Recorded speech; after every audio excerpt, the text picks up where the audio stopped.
Chapter 96. Shang Junlin lowered his head and sucked on the lotus seed along with Shen Yu's finger. After biting it gently, he released it. It's very sweet. Shen Yu didn't know if he was referring to the lotus seed or something else. Shen Yu withdrew his hand as if he was scolded. Under the man's increasingly aggressive gaze, his face gradually turned red. You try it. After speaking, Shang Junlin leaned over, pulled the young man under his body, and kissed him. Shen Yu had just eaten the lotus seed. The sweetness of the lotus seed was like sweet dew in his mouth, tempting him to suck on it. The sweetness of the lotus seed lingered between their lips and teeth. Shang Junlin pressed Shen Yu down and deepened the kiss. The lotus leaves had unknowingly leaned to one side and covered their faces. After the kiss, Shang Junlin slightly distanced himself from Shen Yu. One of his hands was still on Shen Yu's back, supporting him from falling down.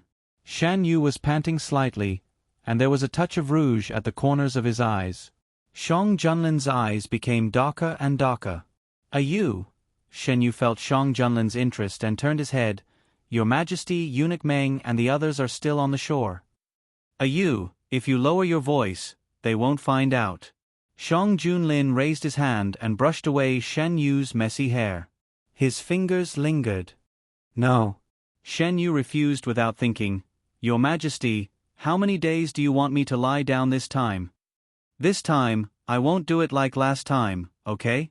Shang Junlin knew that he had indeed gone too far that day.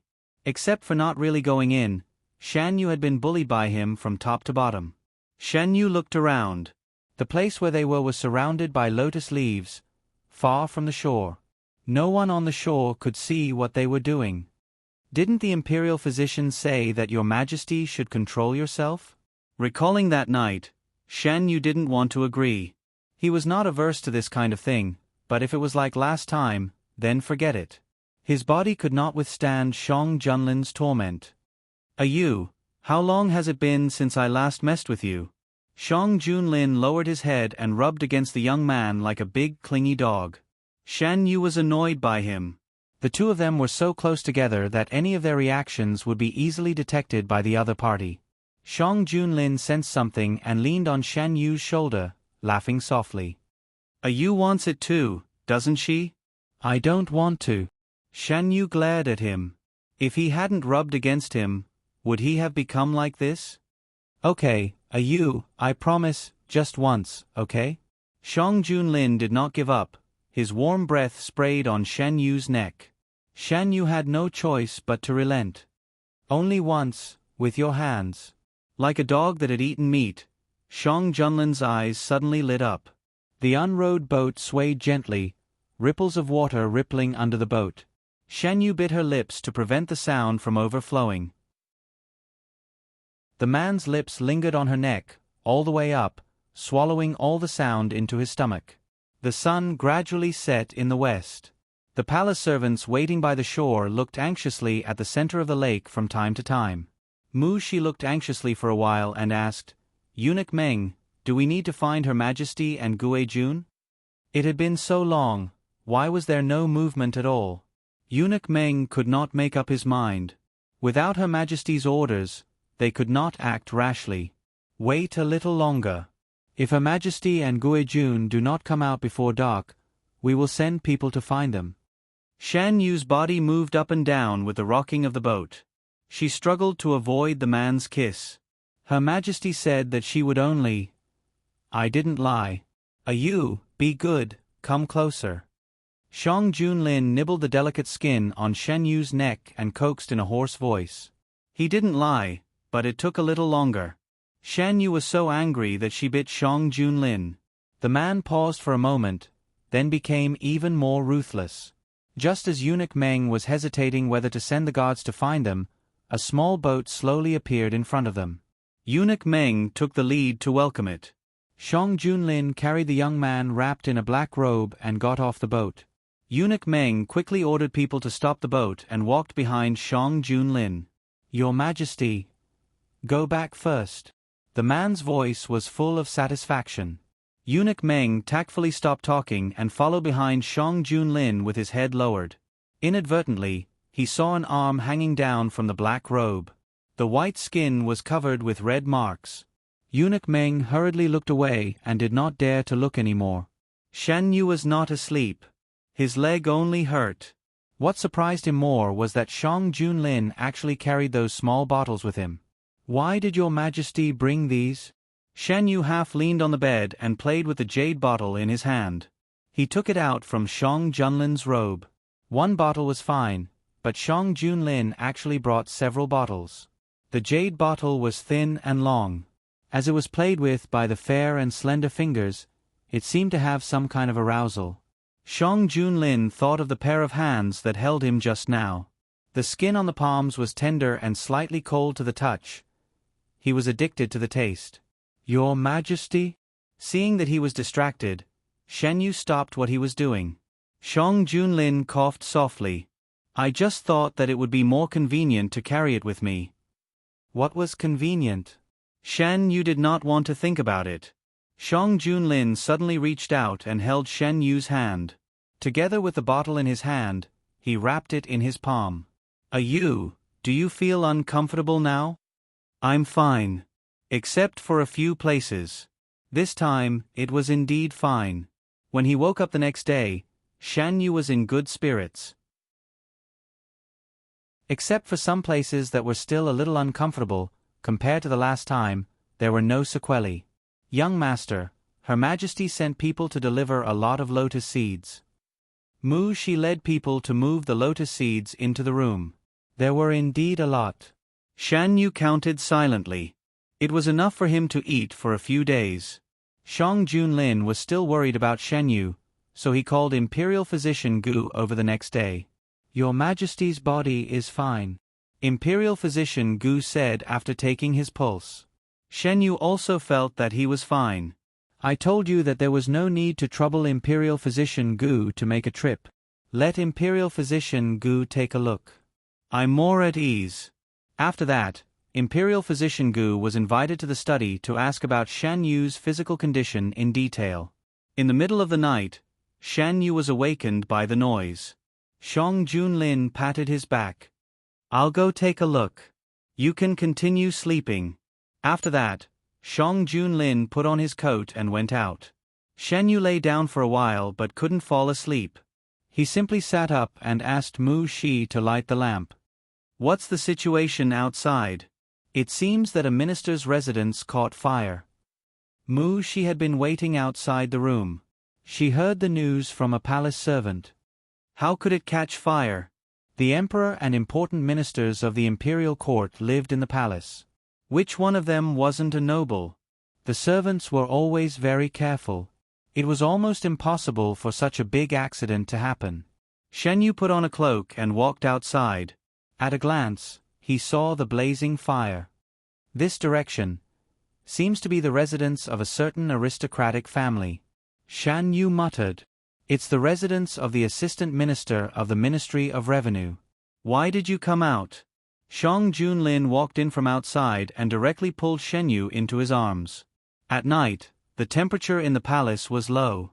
Shan Yu nestled in the man's arms for a while and gradually felt warm. "I couldn't sleep, so I came out to take a look. I've already arranged for someone to put out the fire." "Don't worry." Shang Junlin touched Shan Yu's hair. The fire in the palace was not a trivial matter. Whether it was man-made or accidental, it needed to be thoroughly investigated.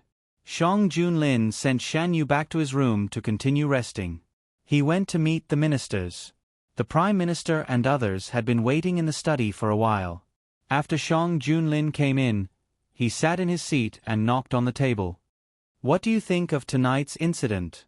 The answer given by Lord Tan is that the servants accidentally knocked down the candle flame and the house burned. Fortunately, it was discovered early and didn't cause too much damage. "Who was injured?" "Except for Miss Tan's face, everyone else is fine." "Do you think it was an accident?" "In my opinion, it doesn't seem like it." "Why was Miss Tan the one who was injured, and after such an incident?"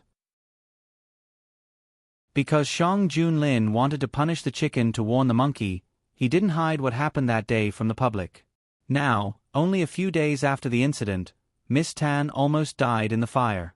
No one would think that it was a coincidence. In the small courtyard of the Tan family, Miss Tan had just been rescued from the fire. She was still in shock and leaned in the arms of a servant girl.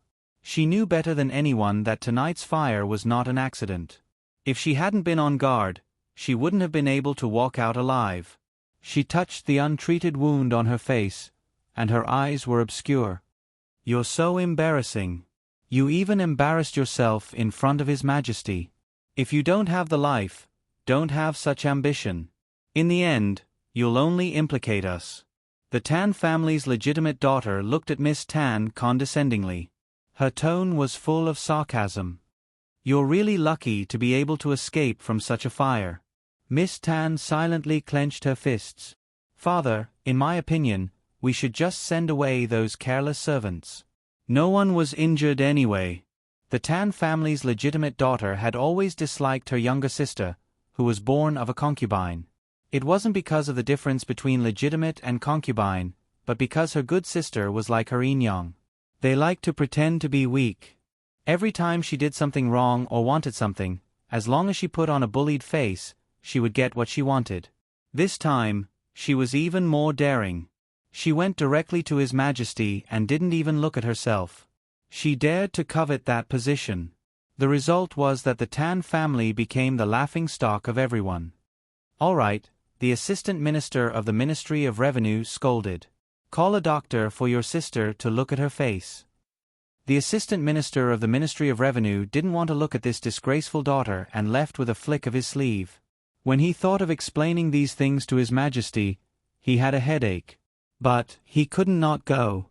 When Shang Junlin returned, the sky was already bright. "Shan, you didn't sleep well in the latter half of the night and got up early." The servant made lotus seed porridge and presented it to her. The snow-white lotus seeds floated in the bowl. Shan Yu used a spoon to poke at them. "Why are you up so early?" Shang Junlin walked in. "Mu Shi, go and bring a bowl of porridge for His Majesty." After Shan Yu gave the order, she answered Shang Junlin's question, "I couldn't sleep." "How is the matter being handled?" "For the time being, we only found out that it was an accident." The Assistant Minister of the Ministry of Revenue also insisted that it was a servant's mistake and didn't intend to investigate further. Shang Junlin sat beside Shen Yu. The palace servants quickly brought the lotus seed porridge over. "His Majesty, have some too." Shang Junlin picked up the porridge and finished it in a few bites. Shen Yu also put down the bowl and wiped her mouth with a handkerchief. The Assistant Minister of the Ministry of Revenue is standing at the cusp of the storm. He hopes more than anyone that this is just an accident. After the palace servants finished cleaning up, Shang Junlin pulled Shan Yu's hand and walked to the bed. "You, sleep with me for a while." Shan Yu thought that he didn't sleep for most of the night and didn't refuse. After changing clothes, Shang Junlin hugged Shan Yu and lay down on the bed. "It's still more comfortable to stay with you." She was soft and fragrant when he hugged her. Even if he didn't do anything, Shang Junlin could hug her for a whole day. On the other side, in the study room with the doors and windows tightly shut, the middle-aged man asked in a deep voice, "How is the matter?" "Rest assured, my lord. I have already spread the news according to your request. When the sky is bright, everything will be as you wish." Chapter 97. Shan Yu lay in the man's warm arms and soon fell asleep. Shang Junlin looked down at him. He didn't feel sleepy at first, but after looking at Shan Yu's peaceful sleeping face for a while, he gradually felt sleepy. Not long after, Shang Junlin also fell asleep with him in his arms. After sleeping for a while, Shan Yu woke up feeling refreshed. He touched his side and found that Shang Junlin was not there. He must be busy with government affairs. Hearing the noise, Mu Shi came in to serve him. After washing up, Shen Yu took a book and asked, "Did something happen? Your expression didn't look right when you came in." Mu Shi pursed her lips and didn't know if she should tell Shen Yu. Shen Yu rolled up the book and gently knocked on her head. "Tell me, what happened?" "It's outside. People are saying that you ordered someone to set the fire last night." She was indignant. You didn't do anything. How can these people slander you for no reason? Shen Yu restrained the smile on his face and sat on the soft couch with the book. Tell me the details. This morning, when I went out, I heard people secretly saying that there was something wrong with the fire last night. Someone deliberately set it to get rid of Miss Tan. Otherwise, why would Miss Tan's room catch fire among so many rooms? It was indeed man-made, but I don't know the real purpose of the person behind the scenes. Shan Yu hid the deep thought in his eyes. It's not a big deal for them to talk about this, but for some reason, they all suddenly agreed that it was you who set the fire. They said it was because you couldn't tolerate other people around His Majesty, and… She couldn't continue. Shan Yu picked up the teacup and took a sip. Continue. They said that His Majesty originally took a fancy to Miss Tan and wanted to bring her into the palace, but you refused. You even had a big fight with His Majesty and drove Miss Tan out. You also spread rumors to tarnish Miss Tan's reputation. Hearing this, Shan Yu understood that the ultimate target of this fire was him. Does His Majesty know? Shan Yu asked. I found out early this morning. Before His Majesty left, he told us not to disturb your rest. Didn't he tell you not to tell me about this? No. She shook her head. She only told us not to worry if you knew about it. Her Majesty will take care of it. How many people think so now? Other than those who serve here, it's spreading everywhere else. When Shi heard the rumors, he immediately went outside to inquire about the news. The more he heard, the angrier he became. Young master, don't worry. His Majesty has already sent people to deal with it. Shan Yu shook his head. For this kind of thing, if we can't come up with a truth that is enough to convince them, it won't really stop. As the saying goes, 3 men make a tiger. Even if he didn't do it, the more people who talked about it, the more they would implicate him. This was probably one of the motives of the mastermind. Shen Yu was right. Even though Shang Junlin ordered people not to talk about it in private, the rumors didn't disappear immediately. Instead, they spread more and more. Not only in the temporary imperial residence, but also in the capital. Shang Junlin received the secret message from the hidden dragon guards. His eyes were clouded and the air pressure around him was getting lower and lower. Call the Tan family members over. Eunuch Meng didn't dare to delay. He called the Tan family members over as fast as he could. Official Tan and Miss Tan, who had just had ointment applied on her face, came over. Have you heard the rumors outside?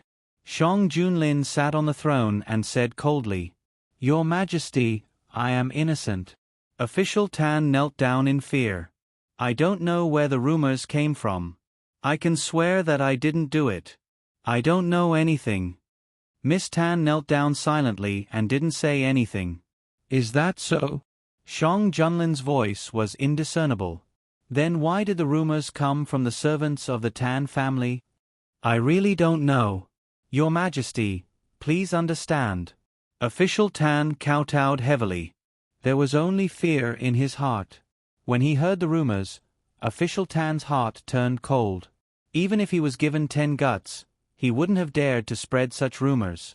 Everyone knew that Shan Guijun was His Majesty's most beloved person. Was he trying to court death by doing such a thing? Shang Junlin also knew that Official Tan didn't do it. Official Tan didn't have the guts to do it. He turned to look at one of the people involved. Did you notice anything wrong last night? This humble girl is certain that someone wants this humble girl's life. The lady, whose expression couldn't be seen clearly, suddenly raised her head. Last night, after I fell asleep, I vaguely felt that someone was walking around in the room. There was also a conversation that was suppressed. I didn't hear what they were saying. Not long after, the room was on fire. There is one more thing. I don't know if it counts. Before I fell asleep last night, an unfamiliar servant girl brought me a bowl of bloody swallow's nest. She said that my father saw that I was injured and specially sent someone to bring it to me. I felt that something was wrong, so I didn't eat the bowl of swallow's nest. I didn't dare to sleep too deeply at night. If she ate the swallow's nest and it happened to be drugged with sleeping pills, she would most likely have died in the fire. Shang Junlin ordered people to watch over the Tan family. There were many suspicious points in this matter, especially when it involved Shan Yu. Shang Junlin couldn't remain rational. Your Majesty, don't frown. Shan Yu reached out and smoothed out the wrinkles between the man's eyebrows. Shang Junlin took the opportunity to hug Shan Yu. He buried his head in his neck and took a deep breath. I would rather they wanted to deal with me. His Yu was so good that he didn't dare to hurt her in the slightest.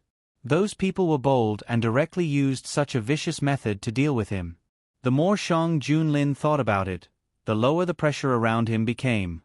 When he caught those people, he would definitely let them know what it meant to live a life worse than death. Shan Yu stroked Shang Junlin's back.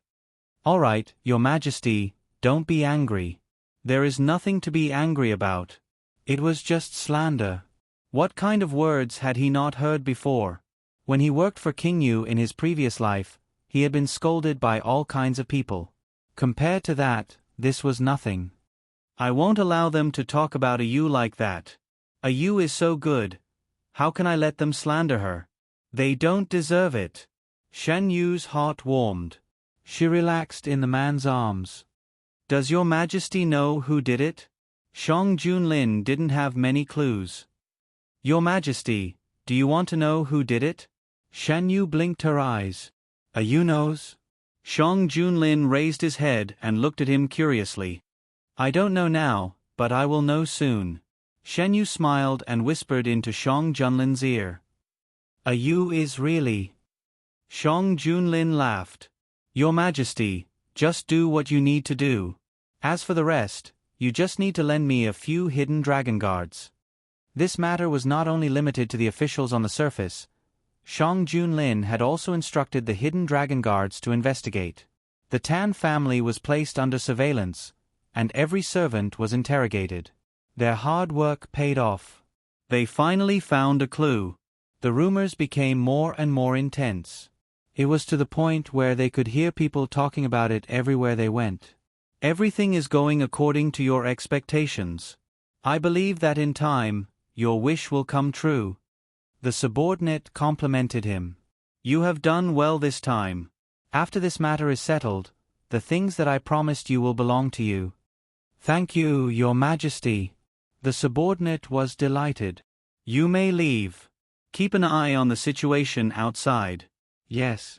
Imperial physician Gu and Gu Huai also heard the discussion about this matter. I believe that Your Majesty is not such a person. Imperial physician Gu had been in contact with Shan Yu for a period of time. He trusted Shan Yu's character.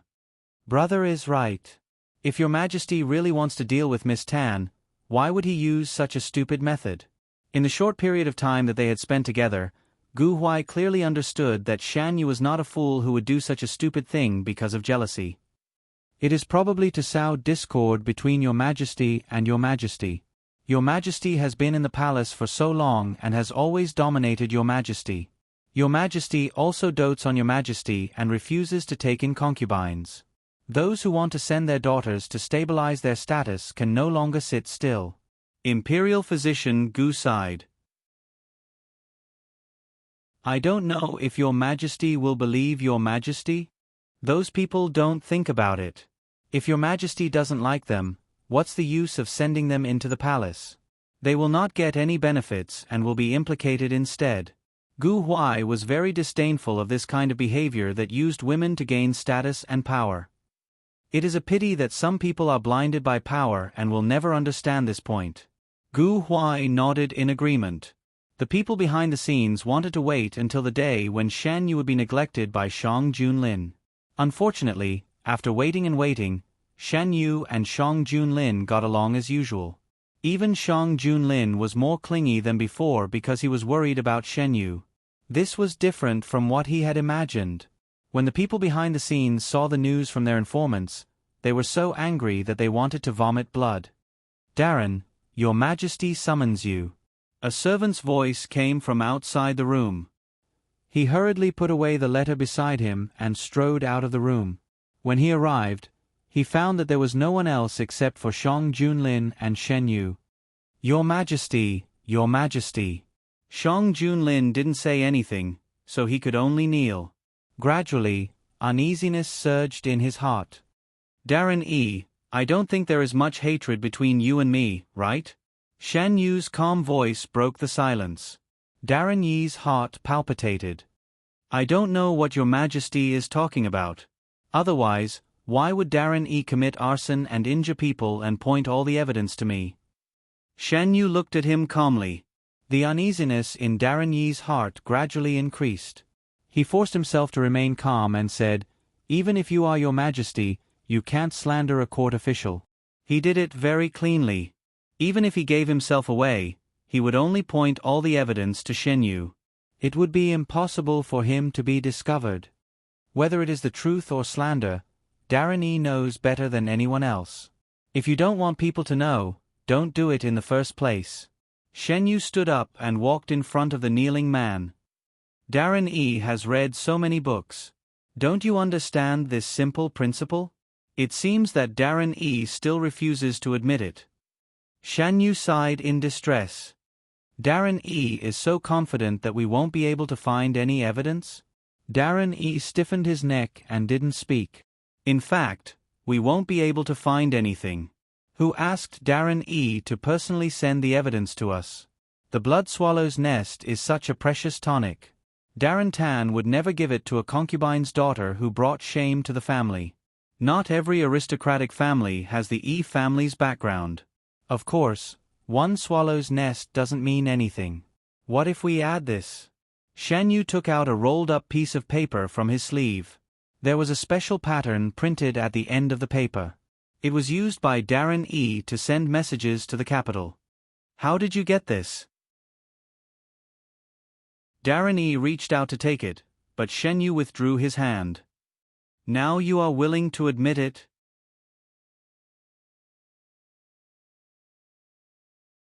Chapter 98. Lord Yi's actions were tantamount to admitting Shen Yu's words.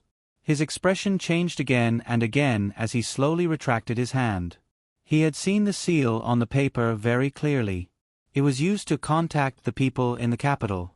The detailed arrangements to incite the people to slander Shan Yu were all sent to the people in the capital through this seal. Now that Shan Yu was holding one of them, did he have the other one as well? This was not the only thing he had written in the letter to the capital. There were many other things that could not be known by outsiders. Lord Yi's face turned ashen when he thought of the consequences if His Majesty found out. Do you admit to your crimes?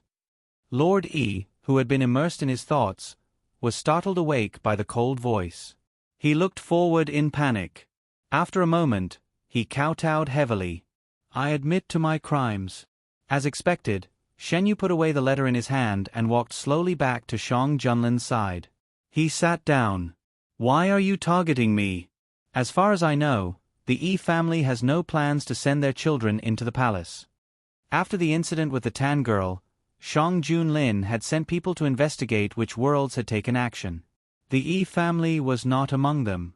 It could be said that the Yi family had never had such thoughts.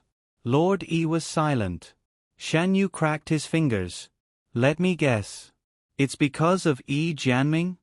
Since there was no conflict of interest in the harem, he must have done something unfavorable to the Yi family elsewhere. Shan Yu searched his memories.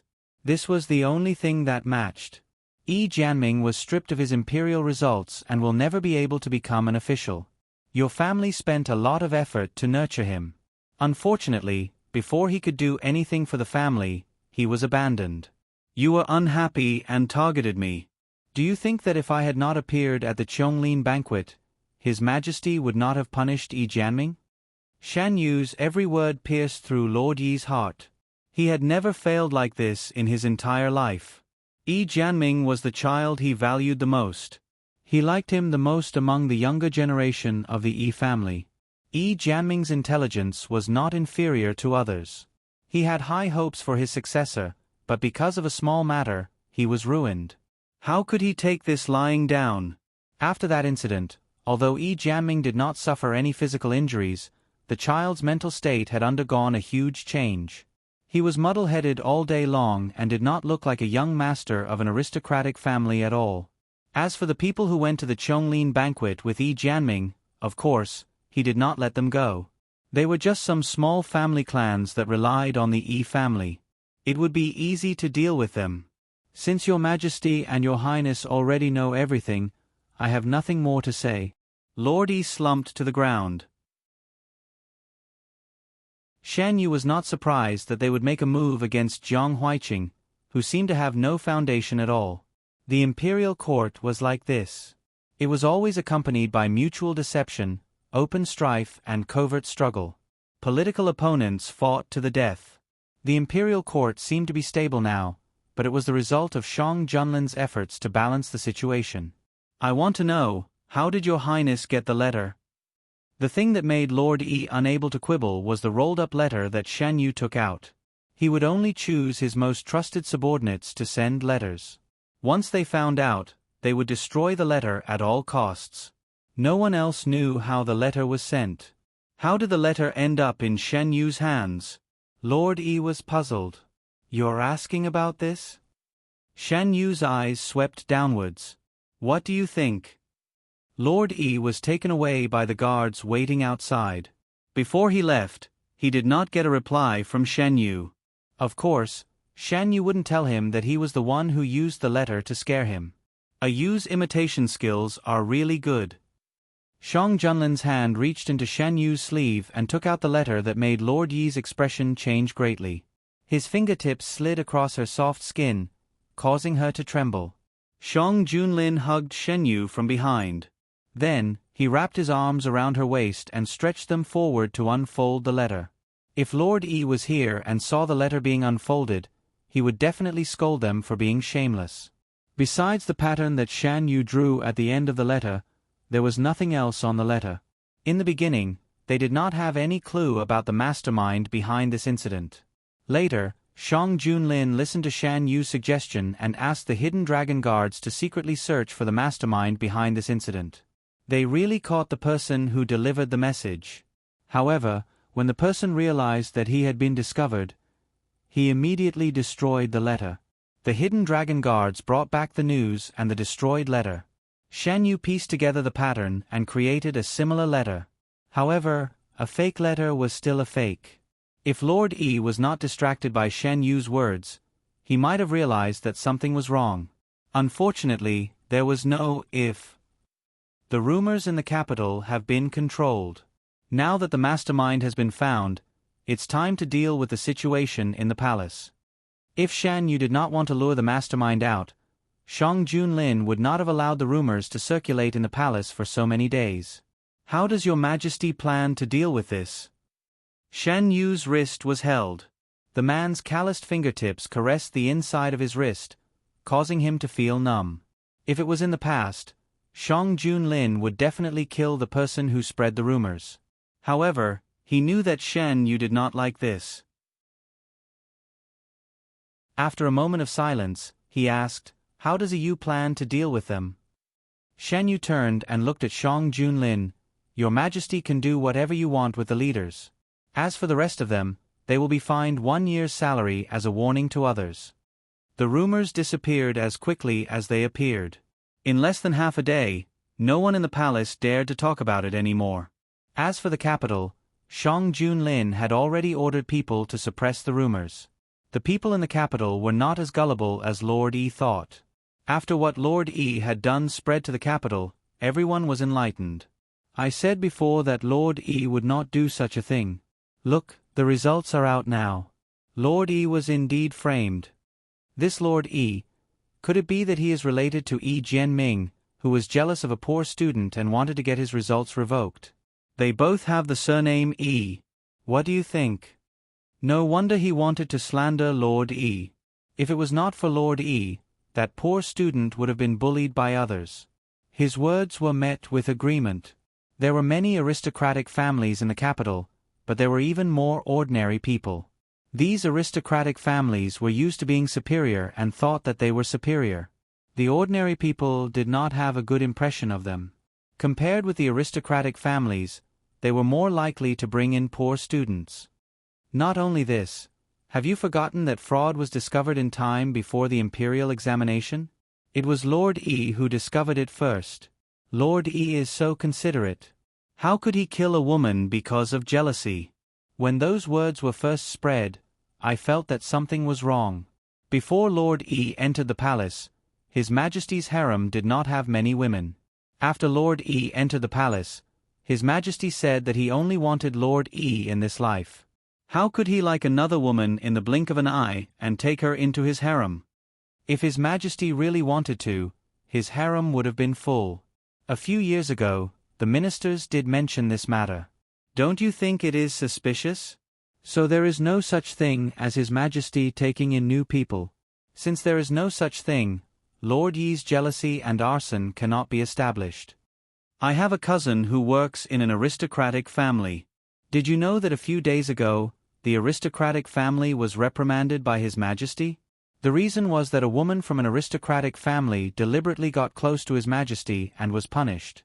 The person who punished her was not Lord E, but His Majesty himself. At this point, everything that should be understood was clear. The cause and effect relationship was wrong from the beginning. Since this was the case, no matter how dignified the reason behind it was, it would not hold water. Restaurants and tea houses were all talking about this matter. Under the deliberate influence of some people, the wind quickly reversed. The truth is finally out. I knew that Brother Yu was not that kind of person. Jiang Huiqing heard the discussion downstairs and poured a cup of wine for himself. Qingyu picked up the wine cup and took a sip. The relationship between His Majesty and Lord E is stronger than gold. It is not something that can be casually interfered with. That's right. I don't know what these aristocratic families are thinking. His Majesty has already made it clear that he will not fill up the harem, but they still don't stop. Since ancient times, wealth and power have moved people's hearts. What they want is the power behind His Majesty. The aristocratic family's appetite is getting bigger and bigger. Jiang Huiqing knew this as well. Only after stepping into the imperial court did he realize that the interior of the Great Huan dynasty was vastly different from what he had imagined. The seemingly stable exterior was only supported by a strong pillar. Once this pillar collapsed, it was only a matter of time before the Great Huan dynasty collapsed. He also understood why His Majesty would put poor officials in important positions. It was not because he liked them, but because the court had been controlled by the aristocratic families for a long time. If there was no power to oppose them, the imperial power would become a joke sooner or later. Official E was sent back early, and the crimes he committed were also announced to the world. The E family's power in the capital was quickly divided up by other aristocratic families. The competition between aristocratic families is even worse than that between aristocratic families and poor families. If you think that they will be united, then you are gravely mistaken. Shan Yu put down a white piece. Under the shade of a tree, Shang Junlin and Shan Yu sat opposite each other. Between them was a red sandalwood chessboard. Shang Junlin had specially ordered the palace servants to find it in the storeroom. Shang Junlin held a black piece and put it down. In fact, the aristocratic families and the imperial family are not much different. In the previous dynasty, during the war, there was a saying that the aristocratic families are made of iron and the imperial family is flowing water. Before De Huan was founded, this land had experienced 100 years of war. It was not until De Huan was founded that the situation improved. Your Majesty, I am going to win. On the chessboard, as the last white piece was put down, the situation instantly reversed. The white pieces, which were originally at a disadvantage, quickly surrounded the black pieces and cut off all their escape routes. Shang Junlin threw back the piece in his hand and said crisply, I admit defeat. Your Majesty, you have lost today. You have to keep your word. Of course, I will not disturb you tonight. Shan Yu breathed a sigh of relief. Seeing that his body did not have any abnormalities after that time, Shang Junlin wanted to disturb him every time. He called it, getting used to it. Shan Yu felt that he did not want to get used to this kind of thing. Your Majesty, Eunuch Meng walked over quickly with a rare look of panic on his face. Sun Zhao, Official Sun wants to see you. Let him come in to see me. Eunuch Meng took the order and left. Not long after, a slightly embarrassed man in his 30s came in. Your Majesty, the north is suffering from a drought. Your Majesty, please send relief as soon as possible.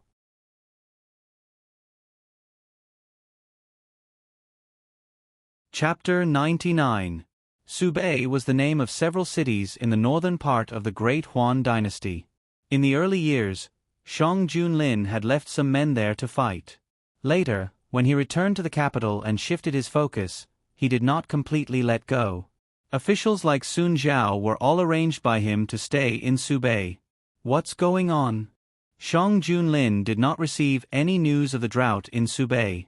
Otherwise, he would not have stayed in the temporary imperial residence as if nothing had happened. Mu Shi, first serve official Sun a pot of tea. Shen Yu saw that Sun Zhao was travel-worn. It was obvious that he had rushed back. Sun Zhao was indeed thirsty. When Mu Shi brought the tea over, he did not refuse and directly drank it in one gulp. Only then did he slowly explain the situation in Subei. 3 months ago, it rarely rained in Subei, but at that time, it would occasionally rain a little. Subei has always been like this, so this subject did not take it to heart.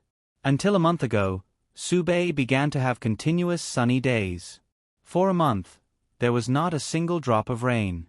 The crops could not withstand the drought and died one after another. The people in Subei were short of food. This subject had no other choice but to take out a portion of the army's rations to help the people and send a memorial to the imperial court in hopes of receiving some assistance. Subei was an important pass in the northern part of the Great Huan dynasty. If the Subei army was not stationed there all year round, it would be easy for the nomads to invade the Great Huan dynasty. However, the living conditions in Subei were very bad. There was little rain and drought all year round. If the Subei army was not stationed there and the imperial court sent a batch of supplies there every year, it would be very difficult for ordinary people to survive. We did not receive your memorial. Shang Junlin's voice was cold. No one knew where the memorial requesting for disaster relief was now. This subject also guessed that the memorial might not have been delivered, so I rushed back. This subject returned to the capital without being summoned and is willing to accept punishment. Sun Zhao had been by Shang Junlin's side since before he ascended the throne. He naturally knew that Shang Junlin could not ignore Subei. There was only one possibility for him not to receive a reply from the imperial court after waiting for so many days. His memorial did not reach Shang Junlin's hands. Shang Junlin knocked on the stone table. This is an urgent matter. We will arrange for someone to go to Subei. You can go and rest first. This was his action when he was thinking. Before Sun Zhao came here, he was prepared to be condemned. His confidants had repeatedly advised him not to take the risk. If his memorial reached His Majesty's hands and nothing happened here, he would only end up not being able to return. Of course, Sun Zhao knew that he could afford to wait, but Subei couldn't. Neither the army nor the people of Subei could afford to wait. He took out the booklet that he had been keeping in his bosom. This subject has written down the disaster situation in Subei. Eunuch Meng took the booklet and presented it to Shang Junlin. We understand. Meng Chong, bring Lord Sun to the west courtyard. Don't spread what happened today. Your servant obeys. What do you think, Your Majesty? Shan Yu was not in the capital at this time in his previous life. He also fell seriously ill, so he did not know much about what happened this summer. As for the book he read after his death, it was written from Shen Qingran's perspective. The only description of this period of time was that he was bullied in the palace. Sun Zhao would not lie about this kind of thing. Not only Sun Zhao, but we also did not receive any memorials from any other officials in Subei. It seems that there is a big problem in Subei. If there is a problem with the officials in Subei, this matter is not as simple as just disaster relief. We will send the hidden dragon guards to investigate. As for the specifics, we will decide when the hidden dragon guards return. Shang Junlin flipped open the booklet. The more he read, the tighter his frown became. The disaster in Subei was more serious than expected. Starving people were everywhere, and people were swapping their children for food. Every scene was shocking. Shang Junlin was holding Shen Yu when he read the booklet. Shan Yu also happened to read the description on the booklet. When Sun Zhao wrote the booklet, he did not put too much personal emotion into it. He tried to write it as calmly and directly as possible. He only revealed a trace of emotion when he could not control it. It was precisely this kind of emotion that was revealed when he was suppressed to the extreme that could touch people's hearts. Your Majesty, let's arrange the disaster relief first. Otherwise, Subei would collapse on its own before the enemy attacked. Shang Junlin had already made a decision in his heart. He rested his head on Shan Yu's shoulder and rubbed his face against Shan Yu. We originally wanted to have fun here for a few days. After such a thing happened, they must return to the palace immediately. After all, there were many inconveniences in the temporary imperial residence. As long as I'm with your Majesty, it's the same everywhere. Shan Yu rubbed against him back. That night, Shang Junlin ordered them to return to the capital ahead of time. The ministers also knew about the incident in Subei and packed up their belongings as quickly as possible. Early the next morning, the mighty group sped up and returned to the capital. Shan Yu sat in the carriage and lifted the curtain to look outside. They had only stayed in the temporary imperial residence for 20 days. If they returned now, the capital would still be very hot. After going down the mountain, the temperature gradually increased. Shan Yu changed into thin clothes and put a small basin of ice in the carriage, but she still felt very hot. The first half of August was one of the hottest periods in the capital. Originally, they would stay in the temporary imperial residence until the end of August and return when the capital was not so hot. However, their plan could not keep up with the changes. After such a big incident in Subei, they could only return to the capital ahead of time. The ministers did not dare to complain. They all knew the importance of Subei. Compared to temporary enjoyment, they certainly wanted long-term stability. They did not want to experience the turbulent situation when the previous emperor was on the throne again. The capital received the news early. The Ministry of Revenue prepared disaster relief materials according to Shang Junlin's decree. When the large group returned to the capital, the Ministry of Revenue had already taken care of everything. Although the Minister of Revenue was very stingy when the Minister of Works asked for money, when it came to disaster relief, he would not hesitate to spend more money. Shang Junlin summoned the ministers for a meeting, so Shan Yu returned to Yuzhong Palace. Even if the master was not there, everything in Yuzhong Palace was the same as before. Shan Yu looked at the pots of flowers that were growing well and sat by the window. Did something like this happen in his previous life? How was it resolved in the end? In that book, Shan Qingran's incident in the imperial palace was only briefly mentioned. Shan Yu could only recall the memories of his previous life over and over again. It was already 9 months later when he recovered from the serious illness. It was said that the tyrant killed many ministers and his reputation among the people fell a step. What about before that? His memories seemed to be covered by a layer of fog. He could not see clearly. Gongzi, do you want to try the new snacks made by the kitchen? Mu Shi's words pulled Shan Yu's thoughts back. Shan Yu looked at the colorful glass bowl that Mu Shi was holding. What is it? I heard that it was inspired by Miss Shan Yu. It was made with fresh fruits and small ice cubes. Knowing that Gongzi likes sweet things, they also added honey in it. Shan Yu was curious about the snacks made of ice cubes. Let me see. The bowl was only the size of a palm. When it was close, Shan Yu found that the bowl was transparent. It was just that the color was darker and could not be seen from a distance. This bowl. Shan Yu took the bowl in his hand. His fingertips touched a piece of ice cold. In the bowl, there were fine ice cubes and small pieces of various fruits. Under the droplets of water that had not yet fallen, they were bright and juicy. They looked very appetizing. This glass bowl is a newly made product. It is said that it was made according to Shan Yu's recipe. I heard that Miss Shan Yu has a whole set of transparent and colorless bowls. It is just that the shape is very strange. It must be the glass that Shan Yu mentioned before. Shan Yu took a spoonful of fruit and put it into his mouth. It was cold when it entered his mouth. The freshness of the fruit did not decrease because of the coldness. Instead, it had a different taste. Moreover, It was cold and very comfortable to eat. It is indeed a pleasure to eat such snacks in summer. Go and ask the kitchen to make more. I will send some to His Majesty later.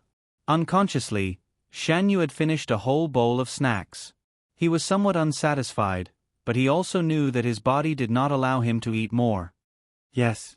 After eating some iced drinks, Shan Yu was not as agitated as before. He simply took a pen and paper and painted aimlessly. Shan Yu was proficient in zither, chess, calligraphy, and painting. In his previous life, in order to better help the King of Yu, he learned everything that he could. No matter how much Count Zhenbei did not care about him, the son of the first wife, he still found a teacher to teach him the things that the children of aristocratic families should learn because it involved the face of the Count Zhenbei's family. No matter how unwilling concubine Ru was, she could not disobey Count Zhenbei's decision.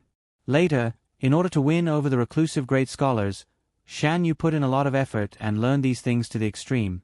Although he was reborn, the things that he learned in his previous life were still deeply imprinted in his mind. Outside the window, birds were chirping.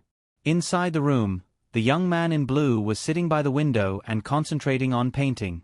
The painting paper covered the table. Shang Junlin approached with light footsteps. He did not want to disturb this scene. On the rice paper, there were a large number of scattered peach blossoms.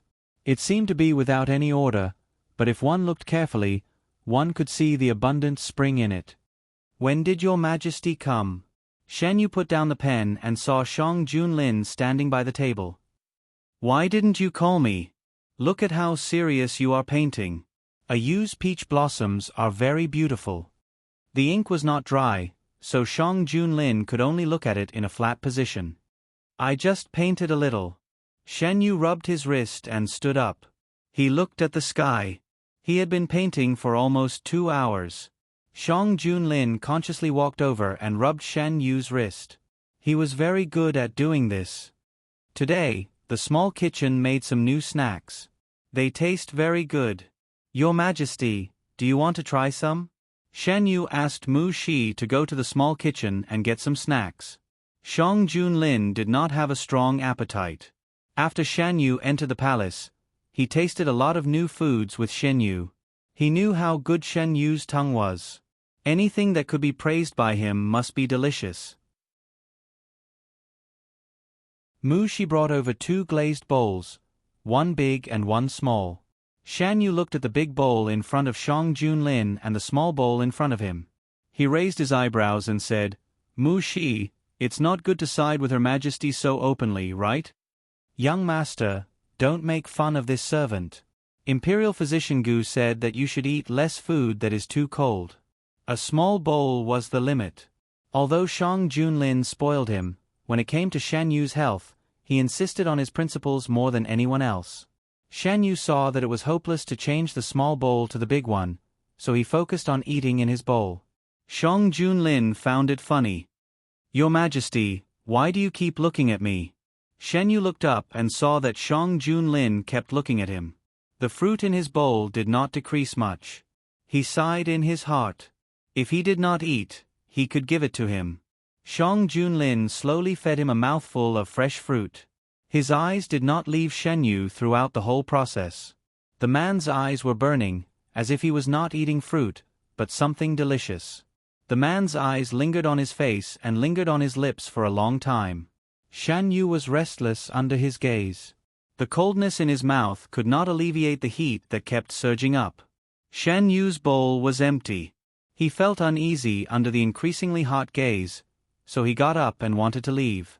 The sudden force from his wrist dragged him back.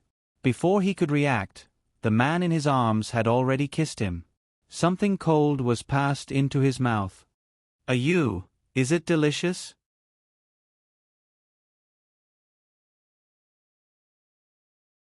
Chapter 100. Extreme heat and extreme heat intertwined. The ice was not big, but it occupied the remaining space. Shan Yu had no place to put her tongue, so she could only dance with it. There was no way to retreat. The ice gradually melted in her warm mouth and slid down from her slightly open lips. Shang Junlin let go of Shen Yu and licked the water off her chin. Shan Yu leaned on the man's arm and panted slightly.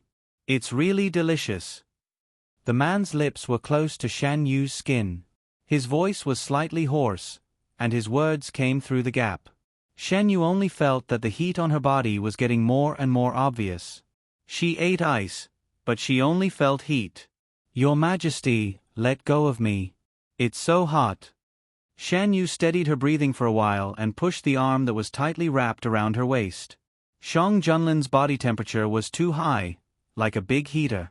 This kind of temperature was very comfortable to hug in winter, but it was very uncomfortable in summer. Especially now that it was the hottest time in Dahuan. Although there was ice in the room, in order to take care of Shan Yu's body, there was not much ice. The two hugged for a while, and it only made them feel hot from inside out. Shang Junlin saw that Shan Yu's face was red, and a layer of fine sweat appeared on his forehead. He had no choice but to loosen his grip a little. Why are you so afraid of heat? Were you like this in the past? Shan Yu was stunned by Shang Junlin's question. She couldn't help but ask herself in her heart, was she also afraid of heat in the past? She didn't think so. In her previous life, she was only afraid of the cold. Winter was very difficult to endure, but when summer came, she was not like now. I wasn't like this in the past. Shan Yu looked at Shang Junlin. Before entering the palace, I shouldn't be so afraid of heat.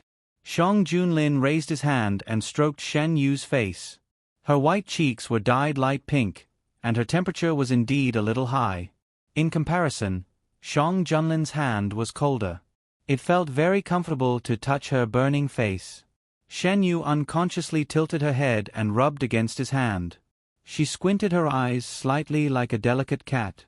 Let the people from the Imperial Institute of Medicine come and take a look. Shang Junlin held Shan Yu's face and gently bit his lips. Imperial Physician Gu was invited over. Before they arrived at Yuzhong Palace, the palace servant who invited them had already informed Imperial Physician Gu of Shan Yu's situation as instructed.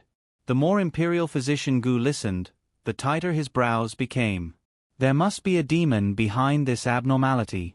It seemed that there was nothing wrong with Shan Yu's sudden fear of heat. In fact, with Shan Yu's physique, he shouldn't be so afraid of heat. Imperial Physician Gu carefully checked Shan Yu's pulse, but he still couldn't find anything wrong with his pulse. Looking at Imperial Physician Gu's expression, Shan Yu knew that the result this time was the same as before. Other than the sudden fear of heat, there was no other discomfort in his body. Actually, there is another possibility, Imperial Physician Gu pondered for a moment. After a period of recuperation, Gue Jun's body gradually returned to normal. It is normal for him to be afraid of heat. In the past, Gue Jun's body was disturbed by cold air. No matter how hot the outside world was, it would be offset by the cold air. Since he couldn't find any other reason, Shang Junlin temporarily believed Imperial Physician Gu's words. After a while, the sky was already dark. After instructing Eunuch Meng to send Imperial Physician Gu away, Shang Junlin picked up Shen Yu and pressed his forehead against Shen Yu's. I hope everything is as Imperial Physician Gu said. Shen Yu patted the back of his neck. I'm really fine. I've never really felt the summer temperature of Dahuan's capital. Maybe it's because my body can't adapt to it that I'm more afraid of heat than ordinary people. Shang Junlin reluctantly believed this explanation and grunted. Shen Yu purposely changed the topic. Your Majesty, has the candidate for disaster relief been decided? The Imperial Court is still discussing it. Zhan intends to send Feng Jun. Shang Junlin sat down with Shen Yu in his arms. To enter the cabinet, Feng Jun's current achievements are still a bit lacking. Feng Darren is fair and honest. It's good that he's going to Subei. The aristocratic families won't let go of this opportunity. Yu is right. The aristocratic families have repeatedly failed and can't sit still. If there isn't a member of the aristocratic families among the officials sent to Subei, they won't easily agree. Does Your Majesty want them to go? The matter of Subei can't be delayed. Zhan doesn't want to waste too much time on this matter. If they are willing to do a good job, Zhan will naturally reward them well. The ministers all knew the importance of Subei. They didn't encounter any resistance in organizing disaster relief. Although the aristocratic families and the humble families had accumulated grievances for a long time, they wouldn't ignore the big picture in this matter. Those who didn't care about the big picture had already been dealt with by Shang Junlin. Those who were able to stay until now didn't allow themselves to make major mistakes. They may have their own thoughts, but in the face of such a matter, no matter how many thoughts they had, they would be well hidden. The officials who would go to Subei to provide disaster relief were quickly determined. With Feng Jun as the leader, an official from the aristocratic families as the assistant, and a few other minor officials, the group paid their respects to the emperor at the palace gates and headed to Subei with supplies. Considering the internal problems of Subei, Sun Zhao returned to Subei first. Only his confidants knew that he came to the capital with a light carriage. In order to avoid alerting the enemy, he didn't show his face in the capital. Other than Feng Darren, the other ministers didn't know that the report about the disaster in Subei was personally delivered by Sun Zhao to Shang Junlin. Not long after Feng Darren left, the capital was hit by a rain.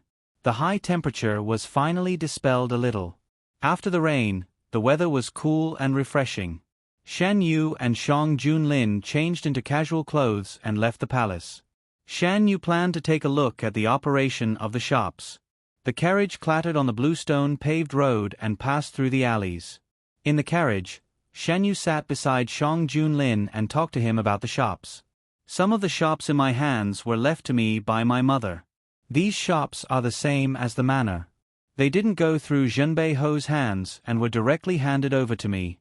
The rest of the shops were awarded to me when I was conferred the title of noble lord, and some were given to me by Zhenbei Ho before I entered the palace. Although Zhenbei Ho's mansion was declining, a starving camel was still bigger than a horse. After generations of accumulation, Zhenbei Ho had a lot of good things in his hands. When Shen Yu entered the palace after concubine Ru's marriage, Zhenbei Ho was worried that he would be resentful and gave him 3 times more dowry than usual.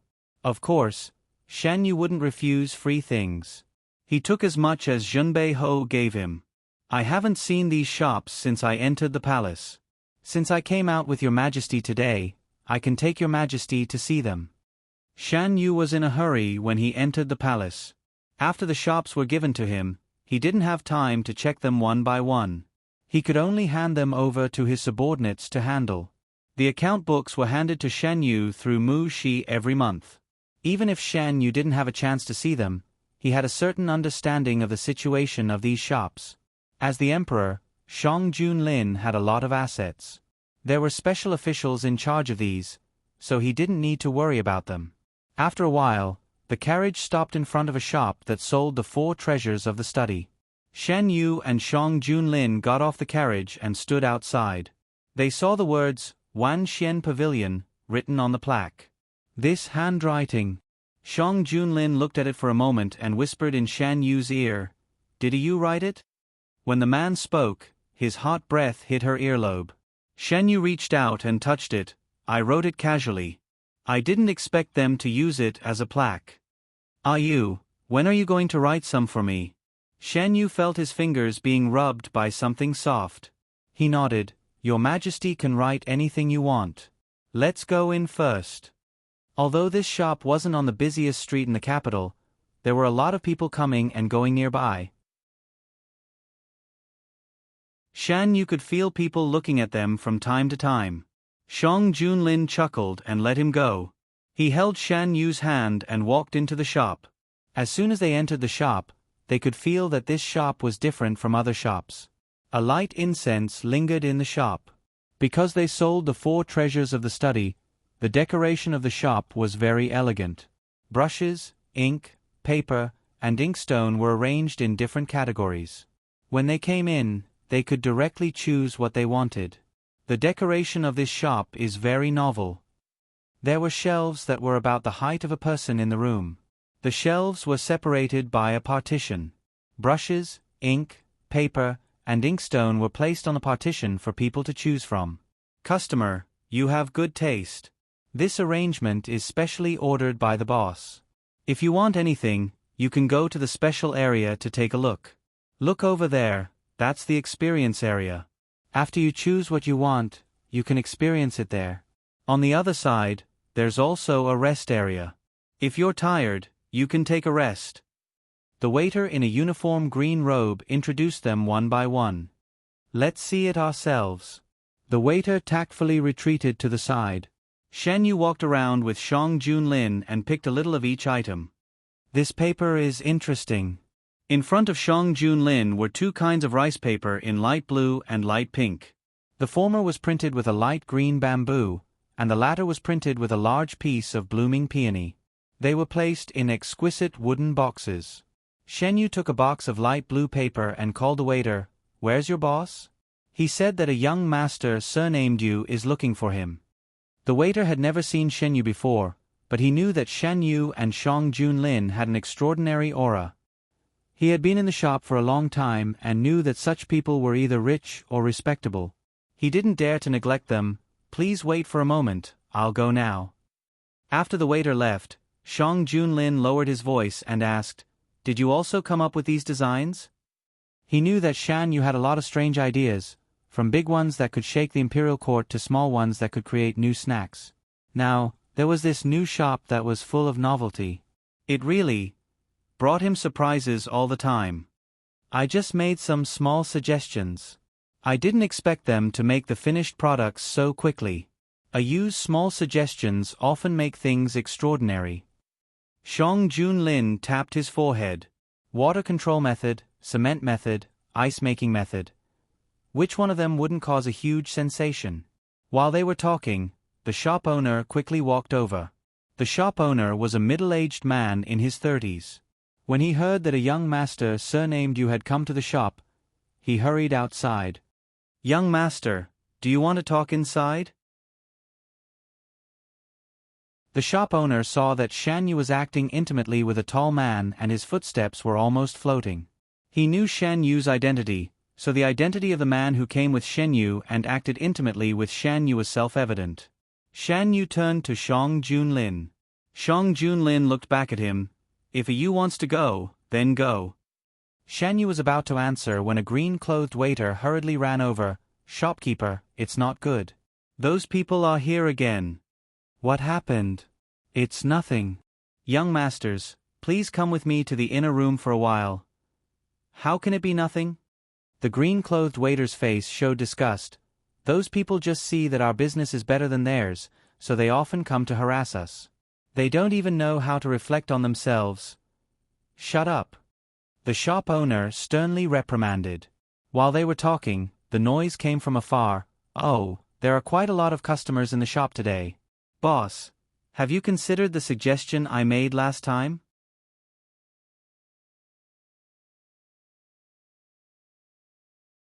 Chapter 101. The shopkeeper's face became ugly. He didn't want to disturb the nobles. He just wanted to get rid of them as soon as possible. He coldly said, I said, it's impossible. Look at you, you don't have anyone behind you. Why don't you merge with my shop? Then you won't have to worry about anyone finding trouble with you in the future, right? The speaker's tone was sloppy, like a cat teasing a mouse. You don't have to worry about my business. You are not welcome here. Please leave. The shopkeeper's attitude was firm. After a few words, the man had already walked in front of them. Shen Yu also saw clearly what kind of person came to find trouble. He was about 20 years old. He was wearing a golden robe and a golden crown inlaid with various colored gems. The feeling he gave people could be described with one word, rich. His appearance was not bad. He was waving a golden fan. From inside to outside, the word, dandy, was written. The man swaggered in with a group of servants behind him. The old customers in the shop were accustomed to this scene. The new customer caused some disturbance, but it was quickly pacified. Who is this person? Shen Yu asked. He didn't remember anything related to this person. He thought that this person was not an official. He is the young master of Minister Jin's family. Since the shop opened, he comes here every few days. At first, he just wanted to buy some brushes and ink. Later, he began to ask me to merge the shop with his shop. The shopkeeper smiled bitterly. This shop was newly opened. He was also the owner of a shop. But he encountered some bad things and had to sell the shop. He happened to meet Shan Yu's people and became Shan Yu's subordinate. After the shop changed its owner behind the scenes, Shan Yu ordered to change the business model. The originally deserted shop suddenly became popular. Even if it was in a remote location, there was an endless stream of customers every day. Later, with the introduction of patterned rice paper, its reputation spread and the business became better. At this time, the young master of the Jin family insisted on buying the shop. In the blink of an eye, the young master of the Jin family had already arrived in front of the four people. He closed his fan and pressed it against his chin. Then tell me, what do you want to agree to my request? Do you want me to let you manage the shops under my name? That shop of yours has always been losing money. What's the use of giving it to us shopkeepers? The green-robed servant was indignant. Isn't this your shopkeeper's miraculous hands? If I remember correctly, this shop has been losing money before, right? Jin Gongzi was not angry even after being rebuked. His expression was still the same as before. Shan Yu observed him for a moment and found that he was really not angry. He originally thought that this person was looking for trouble, but now it seemed that this was not the case. What exactly did this young Master Jin want to do? Don't look for me again, I won't agree. If he didn't feel that Jin Gongzi had no malice, the boss wouldn't have talked to him. Why? From time to time, the eyes of the surrounding guests swept over them. Shen Yu saw that Jin Gongzi was unwilling to give up, so he said, "Let's talk somewhere else." Young Master Jin was reluctant. He wanted to ask, "Who are you? Why can you make the decision?" But seeing that the boss had no objection, he silently swallowed the words that were about to come out of his mouth. The four of them went into the inner room. The boss glanced at Shan Yu, and Shan Yu nodded slightly at him. "I can't agree to your request, no matter how generous your conditions are, because this shop doesn't belong to me," the boss explained. Ah! Jin Gongzi was dumbfounded. "Haven't you always been the owner of this shop? You know about my past?" He didn't know anyone with a status like the Jin family before. "You haven't moved your shop, so of course I know that you used to be the owner of this shop. I also know that there were always people looking for trouble with you. You didn't sell the shop to that person, right? You might as well sell it to me." The boss had a headache because of his jumpy thoughts. What are you thinking? Now this shop is young Master Yu's. Jin Gongzi followed the boss's line of sight and looked at Shen Yu. Shan Yu nodded slightly. "No wonder you are so respectful to them. It turns out that they are the new owners." Jin Gongzi muttered. "Now can you tell me what's going on?" Shan Yu said in a low voice. The boss also wanted to know why Jin Gongzi was so diligent. Jin Gongzi was stared at by several people, so he didn't look away. "It's Zhou Dingxing. I don't get along with him. When I saw him instructing his servants to make you unable to stay in this place, I didn't let him succeed. Since you now have a new owner, you won't be bullied by him anymore. These days, the Zhou family didn't come looking for trouble because you stopped them?" No one knew who the real owner of this shop was except for him. At first, he was curious about why the Zhou family stopped. He didn't expect that someone was secretly helping him. Jin Gongzi swaggered into the shop every day with a group of servants. When the Zhou family saw it, they didn't dare to do anything. Although the Zhou family was a little rich, they couldn't be compared with the Jin family. The misunderstanding was cleared up, so Jin Gongzi left with his servants. The purchase of the shop didn't go through Shan Yu's hands, so he didn't know about it. Now that he knew, he couldn't completely ignore it. "What's going on?" Shan Yu's knuckles tapped on the wooden table. "Before Gongzi's people found me, I was already at my wit's end. The Zhou family took a fancy to this place and wanted to take it by force.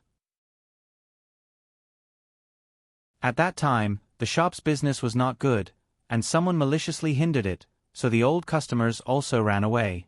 After a period of renovation, the shop was closed for a period of time. When it was reopened, the Zhou family didn't come looking for it. He thought that Shen Yu's people warned the Zhou family behind their back. He was just a small boss, so he couldn't do anything to the Zhou family. But for any aristocratic family in Beijing, the Zhou family was nothing. Since you work for me, if there's anything you can't solve, just tell me directly. Shan Yu would naturally protect people who worked for him conscientiously. Shan Yu looked at the shop's account book and asked about the shop's situation and future plans. The boss of the bookstore knew what was going on, so his answers were basically satisfactory to Shan Yu. There were other shops to check, so Shan Yu didn't stay for long. How much does a Yu know about the boss of this shop? In the carriage, Shang Junlin fed Shan Yu a peeled pine nut candy.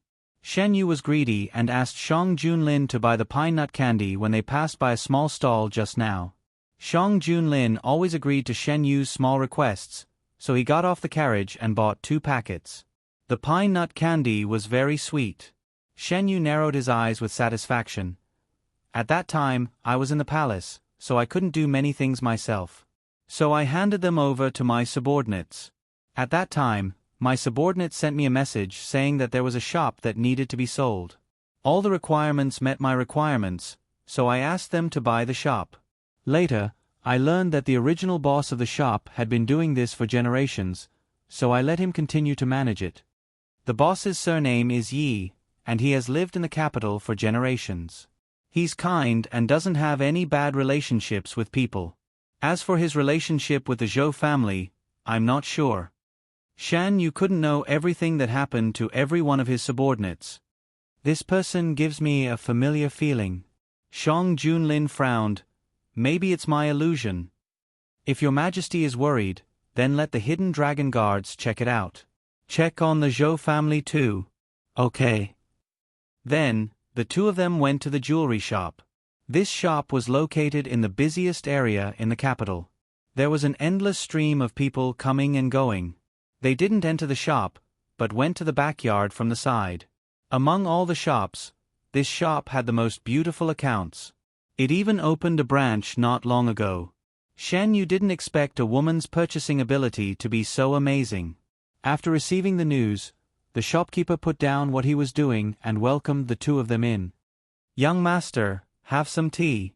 This shop was left behind by Shan Yu's mother.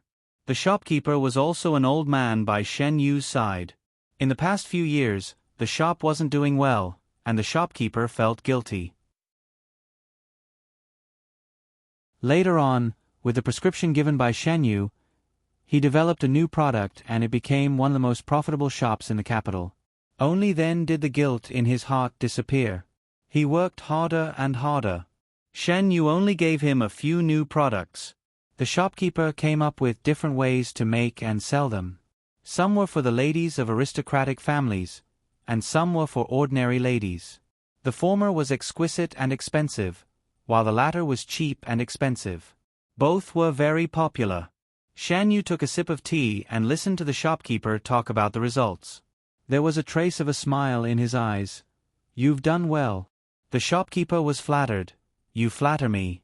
If not for the prescription given by you, I wouldn't have been able to revive the shop. Not only was the business flourishing, but they also opened a new branch. There were partners who took the initiative to come to them. Young master, there is one more thing. Some time ago, a young master named Yan Zhang came to us and asked if we could talk about cooperation. The shopkeeper remembered something important. I can't make a decision on this matter. Does young master want to cooperate with him? What kind of person do you think he is? Is he worth cooperating with? Shan Yu put down his cup. Yan Zhang, the person who took the initiative to give money to the Ministry of Works to build roads, had also had a meal with them. He came to me several times. He has an extraordinary way of talking and acts appropriately. If young master wants to find someone to cooperate with, you can consider him. It seems that shopkeeper Su thinks highly of him. Shopkeeper Su had worked for Shan Yu for so many years, but the number of times he praised someone like this was very few. I just think that the idea he put forward is very reasonable. Shopkeeper Su turned around and took out a book from the shelf. I organized this according to his ideas. Young master, you can take a look first. Shan Yu took it and skimmed through it. He had to admit that this plan was very perfect. Everything that needed to be considered had been taken into account. Alin, take a look too. After Shan Yu finished reading, he handed the book to Shang Junlin. Shang Junlin gently nodded after reading it. Shan Yu knew that he could only take out more things in the future. If he wanted to cooperate, it would definitely be long-term. Before cooperating, he should at least have a certain understanding of the partner. I will consider the cooperation. If he comes to you again, tell him that I will talk to him personally.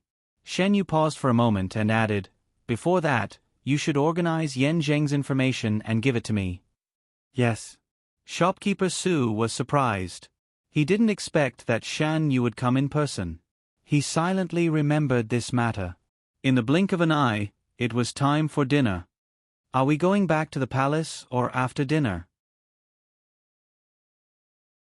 Shang Junlin asked in the carriage. Let's go to the Yingxing Tower. Shan Yu had a good impression of the Yingxing Tower. The carriage turned around and drove towards the Yingxing Tower. Your Majesty, you didn't seem very happy just now. Why? Shang Junlin wasn't very happy in the second half of the conversation with shopkeeper Su. If you want to cooperate, you can just let his subordinates do it. He doesn't need to do it personally. It turned out that it was because of this matter. Shen Yu laughed out loud. What are you laughing at? Shang Junlin pinched Shan Yu's chin, his eyes deep. Your Majesty, don't you think that today we are particularly like a husband accompanying his wife to inspect a shop?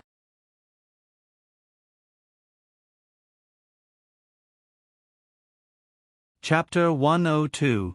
Shang Junlin's cold expression froze. Ha ha ha, Shen Yu found it funny.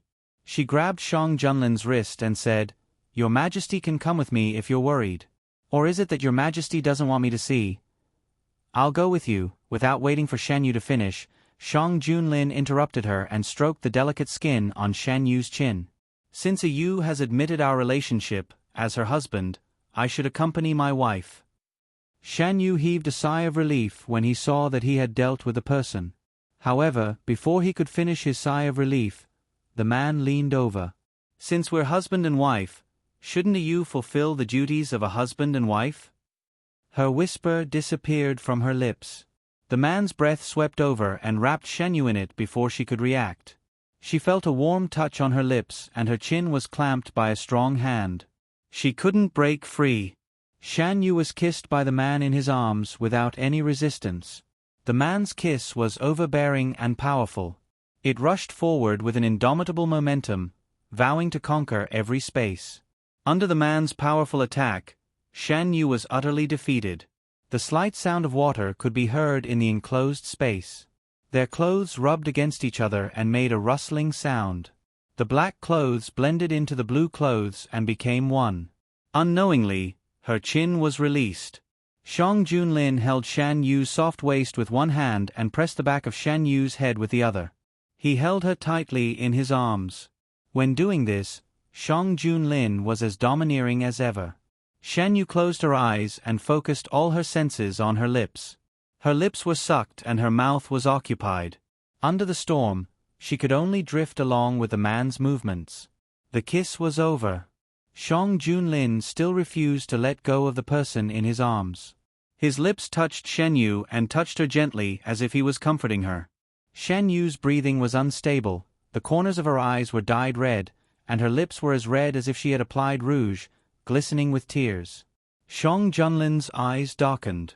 He wanted to kiss her again, but he only kissed Shen Yu's hand. She bit Shen Yu's palm with dissatisfaction. You?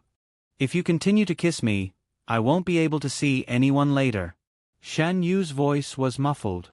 Let's go straight back to the palace. Shan Yu shook his head. His attitude was firm. What a joke. If he went back like this, wouldn't he be like a lamb in a tiger's den? Wouldn't he be troubled by Shang Junlin for the rest of the night? Shang Junlin couldn't resist him, so he could only give up the idea of continuing. He kissed Shan Yu's face twice before releasing him. In the following time, Shan Yu tidied up his clothes. When he was almost recovered, they arrived at Yingxing Tower. At this time, other than her lips being a little red, Shan Yu's face didn't have any abnormalities. The two walked into Yingxing Tower. The waiter warmly welcomed them. Two guests, please come in. Would you like to sit in the hall or in a private room? Private room, Shang Junlin said. Okay, please follow me. Yingxing Tower was very lively. The hall was full of people. It was different from the simple and elegant decorations during the imperial examinations. The whole Yingxing Tower was brightly lit and magnificent. The difference was huge. It didn't seem like the same restaurant at all. When they went up to the second floor, they could occasionally hear the sound of musical instruments from other private rooms. Yingxing Tower does other business? Shan Yu stopped. Are you talking about the sound of musical instruments? They are not from our tower. Some guests will bring 1 or 2 girls to add to the fun. Shan Yu faintly said, yes, and changed the topic. You seem to be very different from before. You mean during the imperial examinations? Our boss specially ordered us to open this time every 3 years for those who go to the capital to study for the imperial examinations. The rest of the time, we operate as usual. Your boss is a wonderful person. The waiter led the 2 of them to a private room. Shan Yu ordered the dishes with ease. Do you have any new snacks recently? What a coincidence. We happen to have some in our tower recently. The waiter introduced them non-stop. Shan Yu chose a few with pleasant names. Sure enough, the customers of this restaurant are usually high officials and nobles. After the waiter left, Shan Yu sighed. The price of each dish was several times more expensive than the last time they came. If it's like before, this restaurant can't continue to operate. Do you want to drink water? Shan Yu nodded. He happened to be thirsty. Shang Junlin took the teapot on the table and poured a cup of tea for the 2 of them. They didn't have to wait long. Soon, the dishes were served one by one. The last one was Shan Yu's dessert. The fruit was cut into small pieces and mixed with milk evenly. There were finger-sized ice cubes inside. It was similar to what Shan Yu ate in Yuzhong Palace. Shan Yu stirred it with a spoon. This is... Customer, you have good taste. This is a recipe from the palace. It's best to eat it in summer. This is also the best-selling dessert in our tower. Shan Yu scooped a spoonful and put it into his mouth. He didn't know how the milk got rid of the fishy taste, leaving only the sweetness. The fruit was fresh and juicy. With the cold texture, eating a bowl of it in the hot summer was indeed a pleasure. After Shan Yu tasted it, he looked at the other bowl. There were also ice cubes in the other bowl, but the fruit was cut into smaller pieces.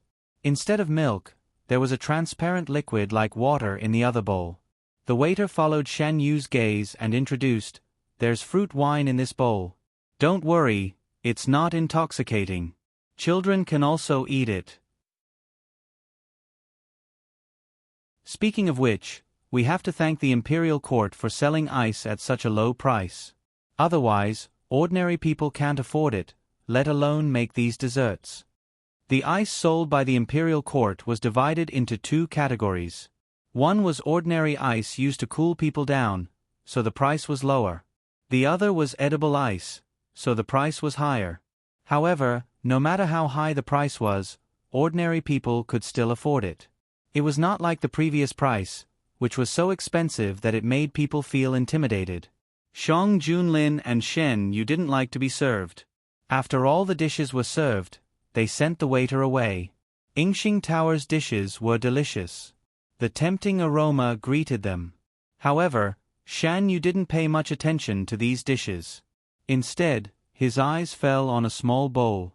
It was the fruit wine ice brew that the waiter had just introduced. Shan Yu had been craving for wine for a long time. However, Shang Junlin was strict and didn't let him drink at all. Now that he finally had a chance, Shan Yu couldn't wait to put the small bowl in front of him. "I'll just have a taste." Shan Yu put the spoon into his mouth. He was slightly disappointed. There was only a very light taste of wine, which was completely different from what Shan Yu had imagined. After casually eating 2 mouthfuls, Shan Yu lost interest. He preferred the bowl with milk, which was sweeter. Shang Junlin found it funny. He took the half bowl that Shan Yu hadn't finished and ate it. "Your Majesty, what do you think?" Shan Yu supported his chin and looked at Shang Junlin. Is the taste of wine slightly lighter? You wants to drink wine. Shang Junlin and Shan Yu ate and lived together. Because Shan Yu's body couldn't drink wine, he hadn't drunk wine for a long time. Shan Yu nodded. The tip of his tongue slid over his lower lip and licked the milk stained on it. Some images flashed through his mind. Shang Junlin's eyes were dark. Before Shan Yu could react, he had pulled him into his arms and kissed him deeply. Shang Junlin's kiss had always been far from gentle. It was like a fierce beast patrolling its territory. Every move of his carried a strong force that couldn't be disobeyed. This kiss was especially heavy. It was as if he wanted to mark every part of Shan Yu's body.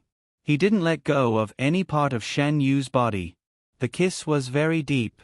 Shan Yu's tongue was numb. His fingers weakly grasped the clothes on Shang Junlin's shoulders. After a long time, Shang Junlin let go of Shan Yu.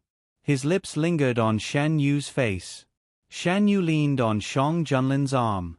It took a while for him to recover. "What's wrong, Your Majesty?" Shan Yu asked, panting. Shang Junlin stroked Shan Yu's lips with his fingers and gently pressed. He didn't answer the question. Yu's lips are so soft. "Shan Yu." Shang Junlin didn't say anything else. He tidied up Shan Yu's clothes. "It's late. Let's go back to the palace." It was already dark outside. There was a curfew in Dahuan. After a while, they wouldn't be able to stay on the streets. Official Fang kept in touch with the imperial court every day. After Yun County, they would reach the border of Subei. The situation was getting worse. In order to ensure that they could reach Subei as soon as possible, Official Fang chose the shortest route. There was an army accompanying them on the way, so they didn't have to worry about bandits. Even so, they were still ambushed near Subei.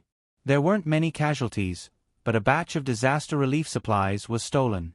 The atmosphere in the main hall was oppressive. Shang Junlin sat on the dragon throne and looked down coldly. "Ministers, what do you think about this matter?" "I think that this matter must be investigated thoroughly." The Prime Minister was the first to stand up. "I second that." With the first to stand up, the other ministers also stood up one after another. "This matter will be handed over to the Prime Minister to handle." When they returned to Yuzhong Palace, Shang Junlin immediately hugged Shan Yu. Shan Yu felt that the man was in a bad mood. He patted him on the back and asked, "What's wrong, Your Majesty?" Feng Jun and the others encountered bandits. Shan Yu paused. Where did the bandits come from? How dare they steal disaster relief supplies from the imperial court? They were attacked in Yun County. I've already asked the Prime Minister to investigate. I'm afraid that this matter isn't as simple as it seems. Are Official Fang and the others all right? I secretly sent some people to accompany them. If it weren't for these people, the loss wouldn't be so small. Shang Junlin's eyes were cold. These people obviously know the imperial court's arrangements very well. However, the imperial court's arrangements for disaster relief are public. Many people know about it. It's hard to determine who did it behind the scenes. Shen Yu touched Shang Junlin's neck. Your Majesty, have some water first. You, feed me. Shang Junlin rubbed Shen Yu's face. Your Majesty, let go of me first. Shang Junlin let go. Shan Yu walked to the table and poured a cup of tea. Shang Junlin didn't take it and just looked at him. Shan Yu had no choice but to raise his arm and feed the tea to the man's mouth. After drinking the tea in this position, Shang Junlin took the cup from Shan Yu's hand and put it aside. He hugged Shan Yu again and said in a daze, I don't understand. Those are disaster relief supplies. Millions of people in Subei are waiting for them to save their lives. Why did they steal them? Your Majesty, you don't need to understand what these people are thinking. Just find out who did it and deal with them directly. There's no need to waste your breath. You is right. They only need to know that they are destined to pay for what they have done. We're missing a batch of supplies. Will the supplies that Official Fang and the others brought be enough? Shan Yu thought of the most important problem. They can last for a while, but they must make up for the shortage as soon as possible. The Minister of Revenue is already gathering supplies. Shang Junlin thought of something and smiled. The Minister of Revenue was the one who reacted the most when the news came back. He was so angry that he directly scolded the robbers in court. It scared the ministers. They probably didn't expect that the Minister of Revenue, who has always been gentle and polite, would have such a side. Shan Yu couldn't help but laugh when he imagined the scene.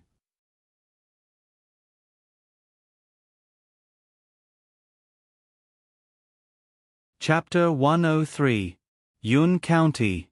The people with the remaining supplies temporarily stayed in place to rest. Lord Fong took a pot of water and walked to the other side.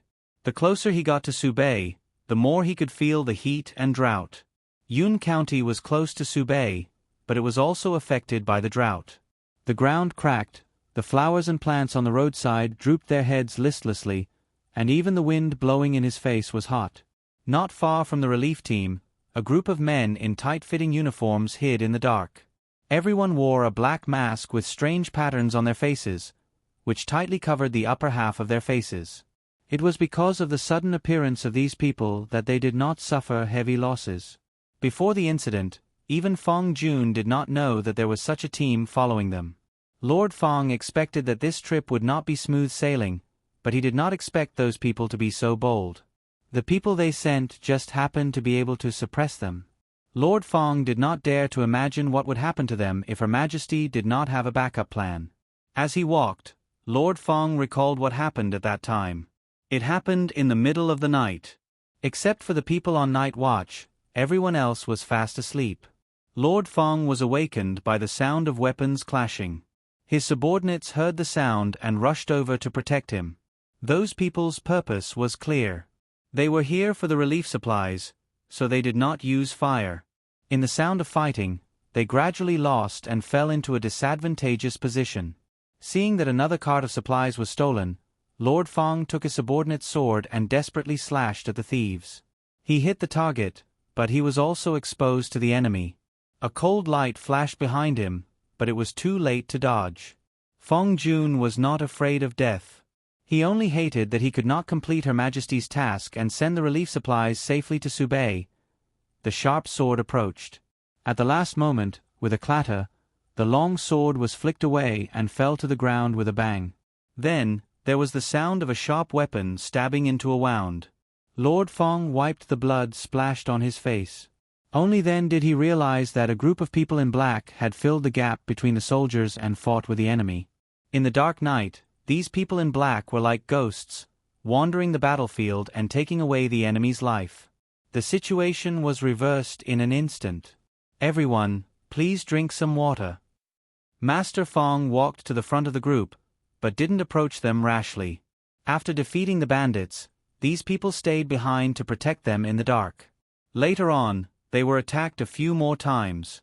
With these people around, they didn't suffer any losses. Instead, it was the other party who lost many people here. Lord Fong could faintly smell the scent of blood. Without any explanation, he handed the water bottle to the leader. "Are you injured? I've brought some emergency medicine." "Wait for me, I'll get it for you." "No need." The voice of the men in black was as cold as the masks on their faces. "This is the medicine that I specifically requested from Imperial Physician Gu of the Imperial Hospital before I came here." "You know Imperial Physician Gu, right?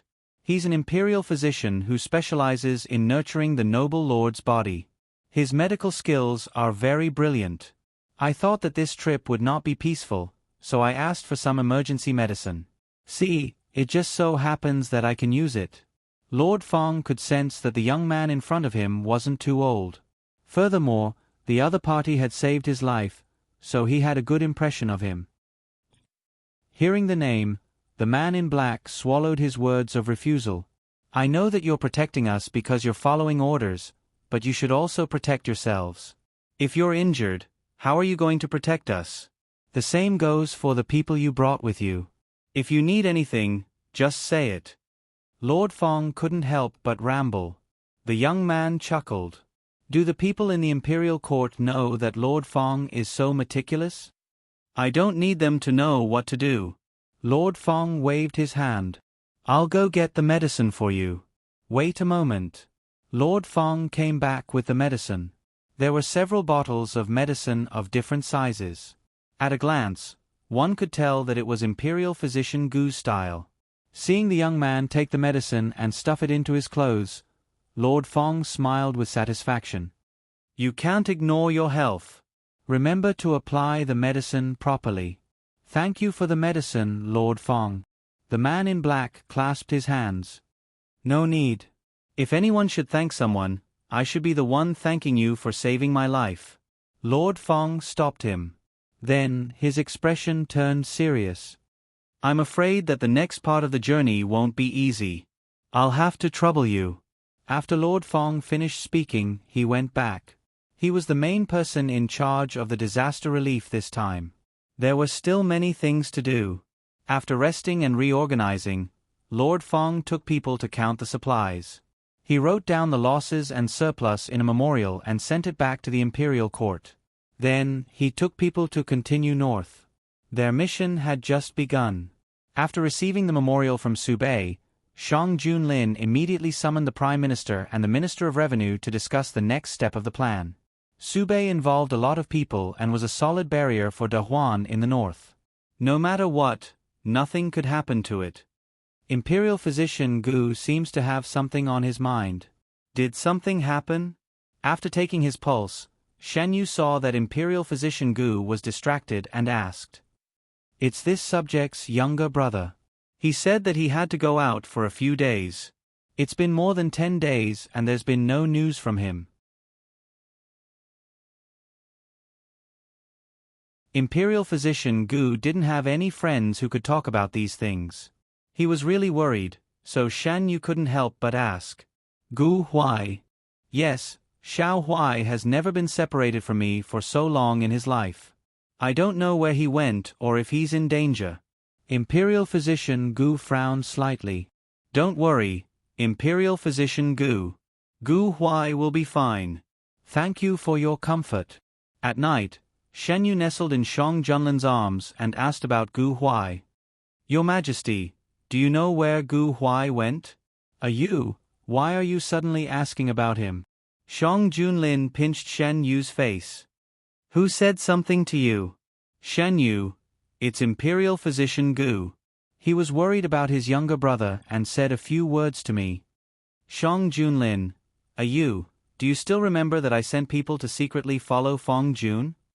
Shen Yu, Your Majesty is saying that the person who secretly followed Lord Fong to Subei was Gu Huai? Shang Junlin nodded. Shen Yu, why did Your Majesty think of sending him? Shang Junlin, first, no one in the court knows about Gu Huai. Sending him is convenient to avoid people's eyes and ears. Second, I see that he is a talented general and want to give him an opportunity to perform meritorious service. The Dahuan Kingdom's way of becoming an official was fixed, and only the military officials had room to maneuver. But now that the Dahuan Kingdom was peaceful, and there was no war, this path had been blocked. If one wanted to become an official, they could only obediently follow the rules. I can't always personally lead the troops. Dahuan should also have a group of qualified military officials. Shang Junlin lifted a strand of Shen Yu's hair and twirled it between his fingers. After the disaster of the previous emperor, Dahuan's interior could be said to be devastated. The civil officials were still fine, but it was not an exaggeration to say that there was no successor for the military officials. When the previous emperor was on the throne, the capable military officials were all demoted or even killed for various reasons. The ones who replaced them were all idiots. If not for this, Dahuan would not have lost so many battles and lost so much of its territory. Does Your Majesty want to rehabilitate those generals? Shen Yu turned over and lay on Shang Junlin's body. Those generals are not the only ones who need to be rehabilitated. Many ministers who wholeheartedly served the country were also sacrificed. I want to wash away the stain on their bodies. While speaking, Shang Junlin stared into Shen Yu's eyes. Shen Yu couldn't help but blink. She lowered her head and rubbed Shen Yu's cheek.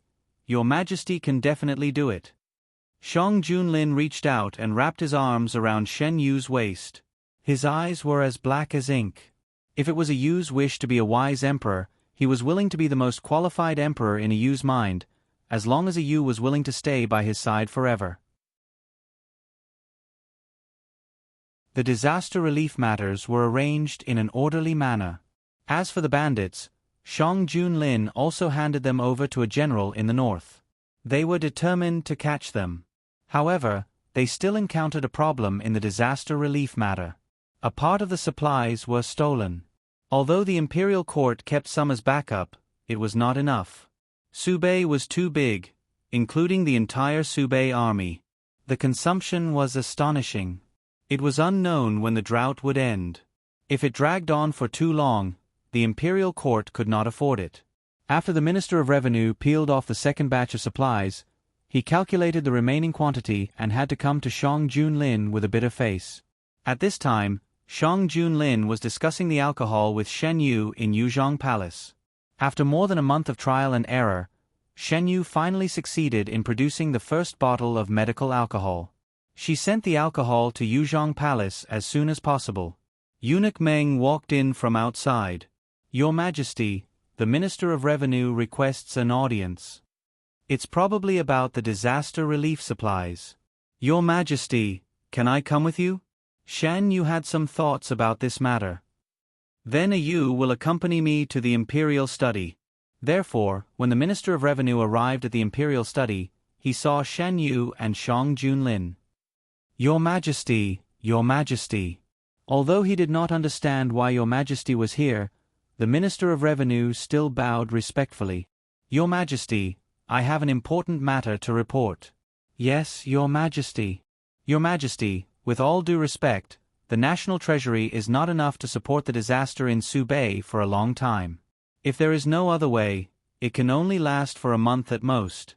However, Your Majesty also knows that after the drought, there are often locusts, plagues, and other situations. I'm afraid that in a month, there was another very serious problem. After autumn, before winter, the nomads in the north would go south and rob everything they could. If Subei was still affected by the disaster at that time, Dahuan would be in danger. Do you have a plan? Shang Junlin certainly knew the seriousness of the problem. I have thought of two ways. One is to levy more taxes, and the other is to collect more taxes. These two methods can solve the urgent problem. The Minister of Revenue said in a deep voice. Shang Junlin frowned. The taxes in Dahuan were all collected at the end of the year. If they were collected now, many people would not be able to pay. Moreover, these two methods would take a certain amount of time to complete. From the local area to the capital and then to Subei, it would take too much time. It would also consume a lot of manpower and material resources. I also know that this method is not appropriate, but there was no other way for the time being. Your Majesty, I have an idea. Instead of levying more taxes and collecting more taxes, it will be voluntary donations. For the people, they will donate as much as they can. We can't affect their normal lives for the disaster relief. For the rich aristocrats or members of the imperial clan, we can give them a certain amount of rewards based on the amount they donate.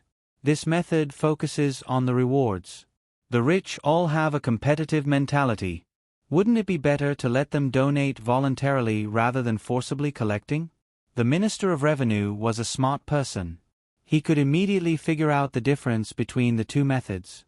If they were to change to voluntary donations, there would be no complaints. It would also give the donors a sense of honor.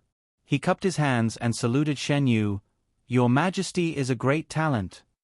Darren doesn't need to be so polite. The specific operation still needs Darren to take care of it. There are also the various vassals. Subei is in trouble. As relatives of the imperial clan, they should contribute to the country. After listening to Shan Yu's words, the Minister of Revenue couldn't help but look at him again. He cupped his hands and said, I will do my best.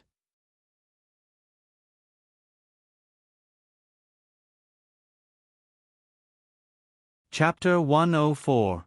How did you come up with so many novel ideas? After the Minister of Revenue left, Shang Junlin hugged Shen Yu from behind and asked, "It's just a different way of expressing the Minister of Revenue's idea. No matter what it is, the feeling of being forced to do something and the feeling of voluntarily doing it is different. The more money and power a person has, the more they value a good reputation.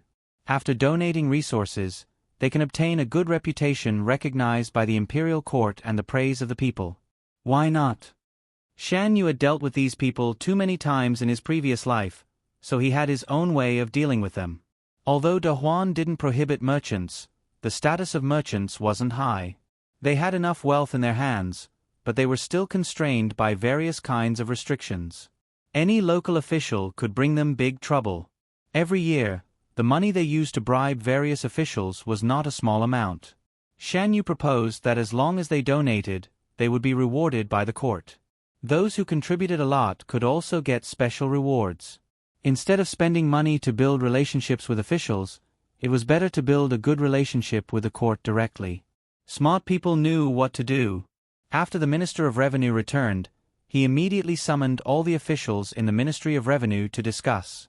The Ministry of Revenue hadn't had a good rest for several days because of this matter. They were in charge of Da Huan's money bag. Such a large national treasury needed to take care of the entire Da Huan. They couldn't just empty it for disaster relief. That would bring huge hidden dangers. "Darren, did His Majesty approve our proposal?" An official of the Ministry of Revenue asked. "It didn't. His Majesty made some changes. Today, I summoned you to discuss the specific implementation."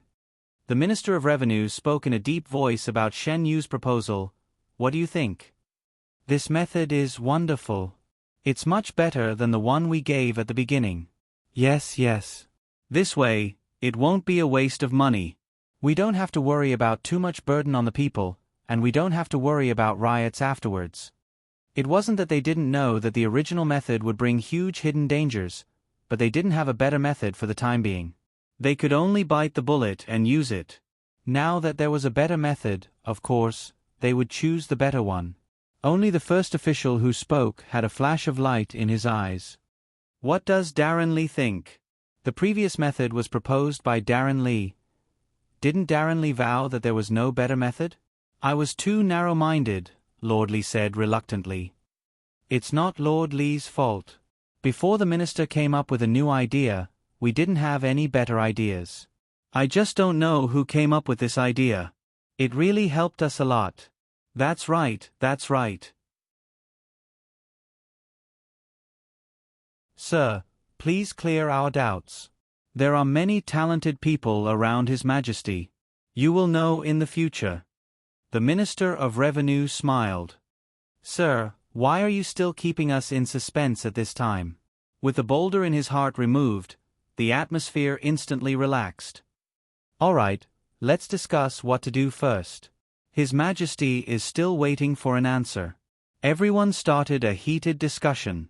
Outside the palace, shopkeeper Su sent a message saying that Yen Zhang had come looking for him again. He followed Shan Yu's instructions and told the other party that Yen Zhang wanted to meet with Shen Yu. When Shan Yu read the letter, he did not avoid Shang Junlin. Shang Junlin peeled a grape and put it in Shan Yu's mouth. "When does you plan to meet him? Does His Majesty have time to go out of the palace recently?" Shan Yu bit the grape in his mouth. The slightly sour grape juice filled his mouth. Shan Yu frowned and swallowed the grape. Shang Junlin noticed his expression. "What's wrong? The grape is sour?" "A little. In fact, it was not bad. It was sweet on the whole, but there was a trace of sourness." Shan Yu did not like to eat sour things. "Then don't eat it. Meng Chong, don't serve this kind of grape in the future." Shang Junlin put down the grape in his hand and picked up a handkerchief to wipe his hands. Eunuch Meng hurriedly removed the grapes from the table. Shan Yu drank a few mouthfuls of water to relieve the sourness in his mouth. "If His Majesty does not have time, I will go out of the palace myself." Shang Junlin was very busy recently. He had to personally oversee the matters of the imperial court, the matters of Subei, and the disaster relief. Shen Yu woke up several times, but Shang Junlin was still busy. "I will go with you." No matter how busy he was, Shang Junlin would not let Shan Yu meet Yen Zheng alone. He did not forget the experience in Yen Zheng's eyes when they first met.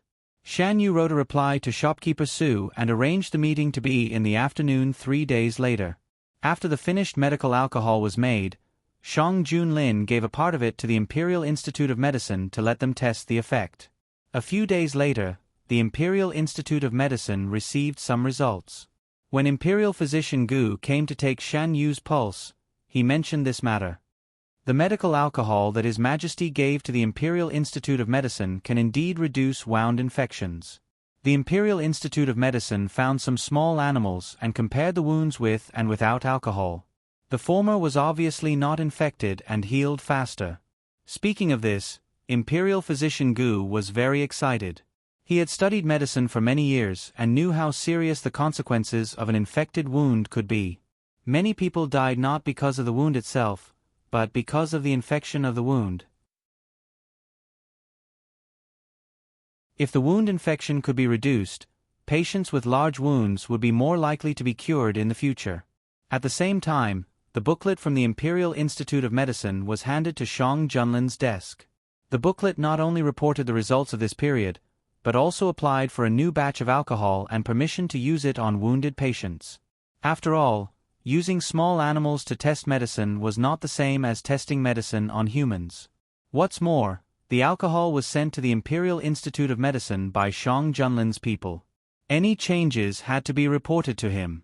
If it can really be used on humans, the soldiers at the border will be able to reduce a lot of unnecessary casualties. In Yuzhong Palace, Shang Junlin and Shen Yu talked about this matter with a slightly excited tone. Shang Junlin had entered the army when he was young, so he had a deep understanding of the living conditions of the soldiers at the border. He had experienced too many deaths and knew that many soldiers did not die on the battlefield, but died because their wounds were not properly treated in time. After Shang Junlin ascended the throne, he assigned military doctors to all the troops.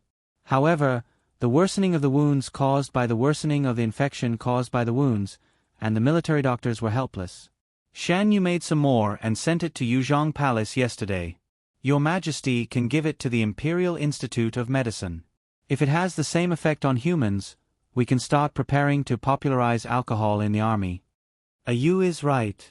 If it can really reduce the casualties of the soldiers, Shan Yu can be considered to have made a great contribution. After the Imperial Institute of Medicine obtained the alcohol, Shang Junlin specially ordered them to be allowed to bring the alcohol into the Imperial prison. The prisoners in the Imperial prison were all criminals who had committed heinous crimes and were awaiting punishment. Among them, there were many who had been tortured. It was a good opportunity to test the effects of the alcohol. Led by Imperial Physician Gu, several Imperial physicians entered the Imperial prison with medicine boxes. Later, a terrifying legend began to spread in the Imperial prison. It was said that the Imperial prison set up a new type of punishment. The torturer wore white clothes and did something to the prisoners. The prisoners' heart-wrenching screams could be heard from afar. During that time, the prisoners in the Imperial prison were especially obedient. They would answer whatever questions were asked. The efficiency of handling cases was more than doubled. Isn't Imperial Physician Gu killing 2 birds with 1 stone? Shan Yu couldn't help but laugh after reading the booklet. The people from the Supreme Court also asked if they could directly arrange for a few Imperial physicians to be stationed in the Imperial prison. They said that the methods of the Imperial physicians were much better than torture to deal with some difficult prisoners. Shang Junlin also didn't expect such an unexpected development. Imperial Physician Gu and the others probably didn't expect that they would become a nightmare for the prisoners in the Imperial prison. Needless to say, the Chancellor of the Supreme Court really did visit the Imperial Institute of Medicine. This made Imperial Physician Gu and the others speechless. They studied medicine to save the dying and heal the injured, not to torture people. When alcohol came into contact with the wounds, it would indeed cause great irritation. Imperial Physician Gu and the others had tried to reduce this irritation, but to no avail. The prisoners had many wounds on their bodies. If they applied alcohol on a large area, it would definitely be unbearable for them. Official Fang and the others finally arrived in Subei. The black-clothed men who were secretly protecting them returned to their hiding places. The ones who came to greet them were Sun Zhao and 2 other officials from Subei, who had arrived earlier. After exchanging some pleasantries, they moved into the Subei government's residence. The other officials all breathed a sigh of relief. Only Official Fang knew more than the others and didn't dare to let down his guard. When the supplies arrived, the officials from Subei and the officials from the Imperial Court began to arrange the disaster relief. Official Fang was led around by several enthusiastic officials from Subei to stroll around the area. Just by looking at this place, one wouldn't think that the disaster was serious. The road was very clean, and there weren't any seriously affected victims on the side of the road. Occasionally, they would see a few people walking by, but they were all in a hurry and didn't dare to look at them. Official Fang secretly remembered these abnormalities in his heart. Let's go back. Won't Official Fang continue to look around? It was impossible to see anything even if he continued to look. Official Fang became suspicious, but he didn't show it on his face. This official is tired. I'll go back and rest first. The 2 officials who accompanied him looked at each other. One of them, who had a goatee, said, Official Fang has traveled a long way to Subei. It's time for you to take a good rest. Rest assured, Official Fang, we will arrange the disaster relief. After returning, Official Fang wrote 2 memorials. One was to be sent to the capital from Subei, and the other was to be handed directly to the black-clothed men who were secretly following him. This unusual memorials wouldn't pass through the hands of any officials and would be sent directly to Shang Junlin. Shang Junlin freed up an afternoon to accompany Shan Yu to the palace to meet Yan Zheng. The agreed meeting place was still Yingxing Tower. The waiter led the 2 to a private room. 2 guests, this is the place. Shan Yu nodded to the waiter and walked into the private room with Shang Junlin. A man in a dark purple robe stood by the window with his back to them. When he heard the sound, he turned his head and saw Shan Yu and Shang Junlin. His eyes flashed with astonishment. It's actually young Master Lin and young Master Yu. Quickly, please take a seat. Yan Zheng quickly restrained the emotions in his eyes and greeted them warmly. I also didn't expect such a coincidence. Shan Yu and Shang Junlin sat down. Yan Zheng poured tea for the 2. When I first met you, I felt that you 2 were very close. I didn't expect that we would have such a fate. Please.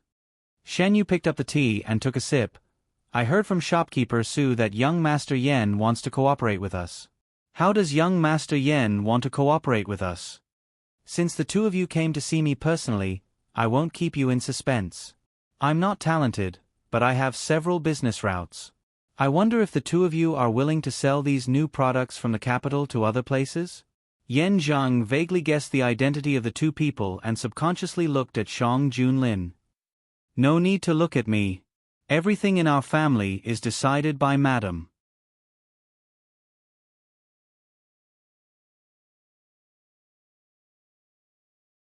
Chapter 105. Shan Yu's hand that was holding the teacup paused. He suddenly realized that it was just as Shang Junlin said. Since he entered the palace, everything he did was not restricted. Even when it came to matters related to the Imperial Court, as long as he mentioned them, Shang Junlin would implement them.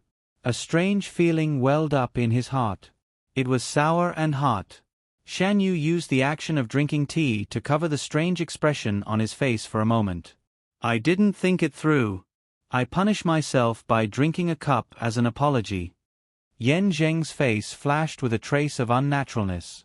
He picked up the wine jug, poured himself a full jug of wine, and drank it all in one gulp. Lin. Yan Zheng was stuck. He really couldn't call the 2 words Madam in front of the elegant young man. You, Shang Junlin picked up a piece of fish for Shan Yu with his chopsticks. You can call him young Master Yu. Young Master Yu. Yan Zheng had always been generous when it came to banquets. This time, he ordered all the famous dishes of Yingxing Tower. The cost of a table was not small. Yan Zheng didn't immediately talk about business. Shan Yu was also not in a hurry. When both sides were almost done eating, they talked about cooperation. Shan Yu had the intention to cooperate. Otherwise, he wouldn't have personally come to see Yen Zheng. He just had shopkeeper Su send him away. His identity meant that there were many things he couldn't personally take care of. If there was a reliable partner, it would be much more convenient. Where does young Master Yen want to sell these things? Shen Yu put down his chopsticks and wiped his mouth. To be honest, I want to sell these things outside the pass at a high price. Yen Zheng directly said his plan. Outside the pass? Shen Yu raised his eyebrows. Does young Master Yen have a trade route to outside the pass? Because of the loss of a large area of land during the reign of the late emperor, Da Huan didn't open the trade route to outside the pass. Of course, there was no explicit ban on merchants doing business outside the pass. As the relationship between Da Huan and other countries stabilized, there were gradually developed merchants who specialized in traveling inside and outside Da Huan. They would sell Da Huan's goods outside the pass at a high price, then bring back goods from outside the pass and sell them at a good price. However, the risk was very high. After all, without the protection of the government, the slightest carelessness could allow robbers to rob them.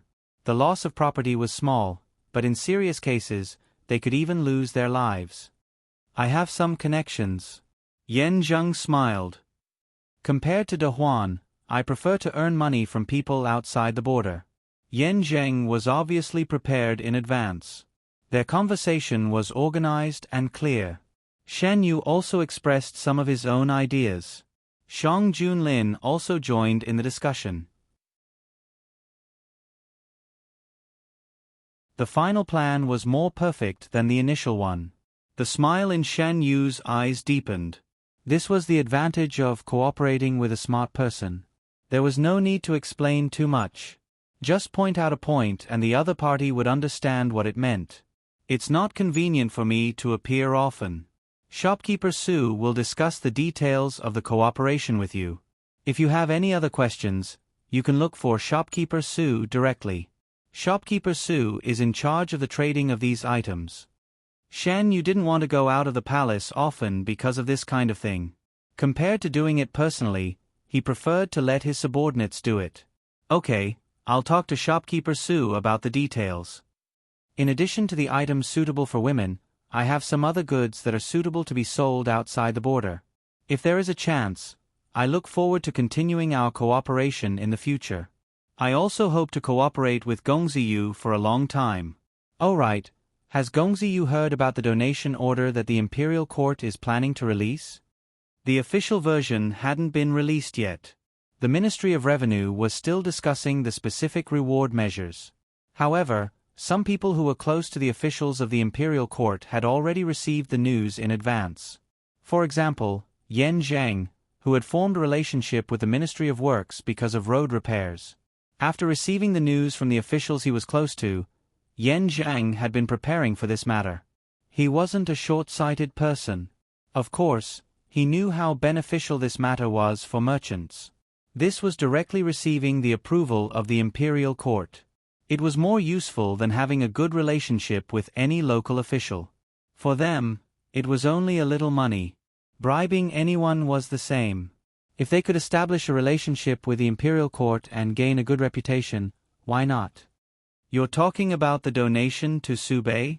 Shan Yu didn't expect the Ministry of Revenue to act so quickly. The news had already been leaked. Yes, I don't know who came up with this idea. It's too beneficial for us merchants. The bosses I know and I have all decided to do our best. Every little bit counts. Yen Zheng casually mentioned it. The local aristocratic families will certainly be willing to contribute. Have the two of you heard that there are several families in Zhongbei that have stockpiled large amounts of grain and are planning to sell it to Subei? Shan Yu didn't know about this, but he remembered that in his previous life, several local aristocratic families had suddenly risen at this time. Later, they had provided a lot of convenience to the King of Yu. Your Majesty, why do you think Yen Zheng told us about the local aristocratic families?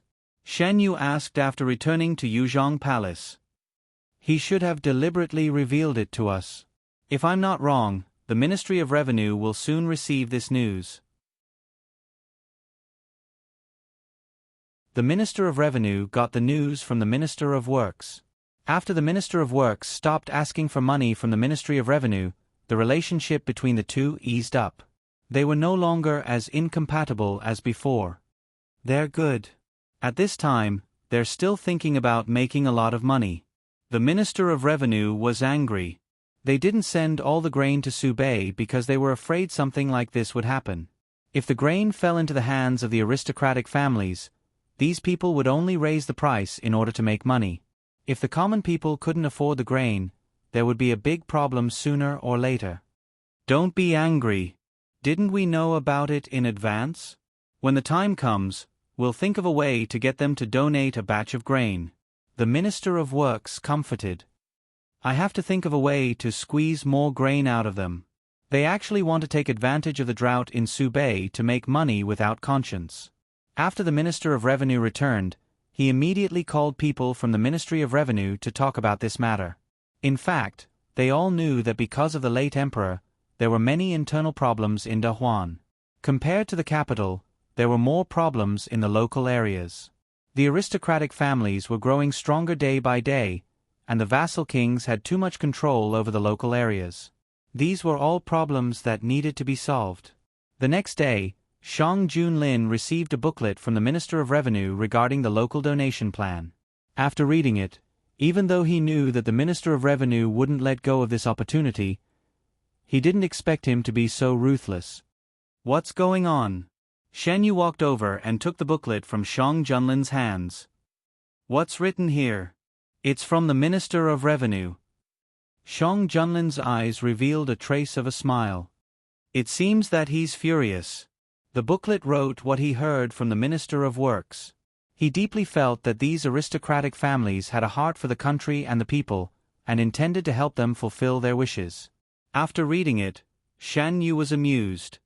If those aristocratic families knew that their intentions were misinterpreted by the Minister of Revenue like this, their expressions would probably be very good. These people didn't care about what would happen in Subei at all. They just wanted to take this opportunity to make a big profit. Shang Junlin later sent people to investigate. The aristocratic families in the capital knew how to restrain themselves. Many of the aristocratic families in the capital had already begun to wantonly purchase grain. However, the price they offered was slightly higher than the market price. The people happily sold the surplus grain at home. If they didn't discover it in time, when the national treasury was empty, these aristocratic families would have enough grain in their hands. The price of grain in the market would be controlled by them. At that time, it would be time for them to wantonly amass wealth. Shan Yu didn't know how the matter in Subei was resolved in his previous life, but according to the subsequent development, it seems that many hidden dangers were buried. The vassal kings also have a lot of supplies in their hands. After operating for so many years, some people's private stores are even richer than the national treasury. It's not a day or two that I've wanted to move against them. The vassal kings were always a thorn in the emperor's heart. We can't rush to deal with the vassal kings, but we can collect some interest first. After enjoying the convenience of the imperial family for so long, it's time for them to contribute to Dahuan. Shen Yu hooked the corners of his mouth. Yu is right. Being led astray by Shen Yu, Shang Junlin had already begun to imagine what they could take from the vassal kings and use them in Subei. Does your majesty plan to transport these collected supplies to the capital and then to Subei? Shen Yu walked to Shang Junlin and sat down. If it's urgent, your majesty might as well directly transport them from the original place. But this way, special officials will need to be sent to the place to supervise this matter. Before arriving in Subei, the local garrison will escort them. After arriving in Subei, they will be escorted by the Subei army. Shang Junlin thought for a moment and felt that this was also a good idea. After the Ministry of Revenue's discussion, the matter of donating to Subei was raised in the morning court. Although the ministers had already heard the rumors, they still felt that it was inconceivable when they officially heard it. In particular, the Minister of Revenue's idea was that the bulk of the donations came from the people. It was undeniable that the method proposed by the Minister of Revenue could solve the current predicament of the imperial court, but this official thinks it's inappropriate. What's inappropriate? The Minister of Revenue glared at him. Or can Jia Darren think of a better way? Then this official will listen with respectful attention. How can the imperial court ask for money from the people? Isn't this embarrassing? How is this asking for money? Isn't it voluntary? As a citizen of Dahuan is in trouble, so it's reasonable to contribute. Or is Jia Darren unwilling to contribute? This official thinks that this method is very good. The Prime Minister stood up. To show my support, this official is willing to donate 1,000 taels of silver. The other 2 cabinet ministers also stood up and expressed their willingness to donate money and food. From the moment the Ministry of Revenue leaked the news, they knew that His Majesty was determined to do this. Rather than oppose it and make His Majesty unhappy, it was better to agree and contribute. Putting aside everything else, they also felt that this method was the most beneficial for Dahuan. They were already in the cabinet, so the first thing they had to ensure was Dahuan's stability. After the ministers' discussion, the method proposed by the Minister of Revenue was further improved. After it was finally confirmed that there were no mistakes, it could be implemented. The people in the capital who had connections heard the news and began to make preparations. Shang Junlin came back from court and didn't find Shen Yu in the room. Where is Guijun? Greetings, Your Majesty. The palace servant who was called hurriedly saluted. Guijun is in the small theater over there. Shang Junlin went to the small theater. The small theater was north of Yuzhong Palace. Shen Yu rarely went there. Some time ago, he had discussed with Shang Junlin to redecorate it. Before he walked in, he heard the sound of opera from inside. When did you like to listen to opera? Shang Junlin walked into the small theater and happened to see Shen Yu lowering his head and saying something to a person in a pink costume. Before he could be jealous, he saw Shen Yu waving at him. Your Majesty, come quickly. Let's see how this part can be changed. What are you doing? Shang Junlin didn't know what was going on and walked over. I'm making up a play for the people in the capital. Before the imperial court issues an order, let them understand the meaning of what they are doing.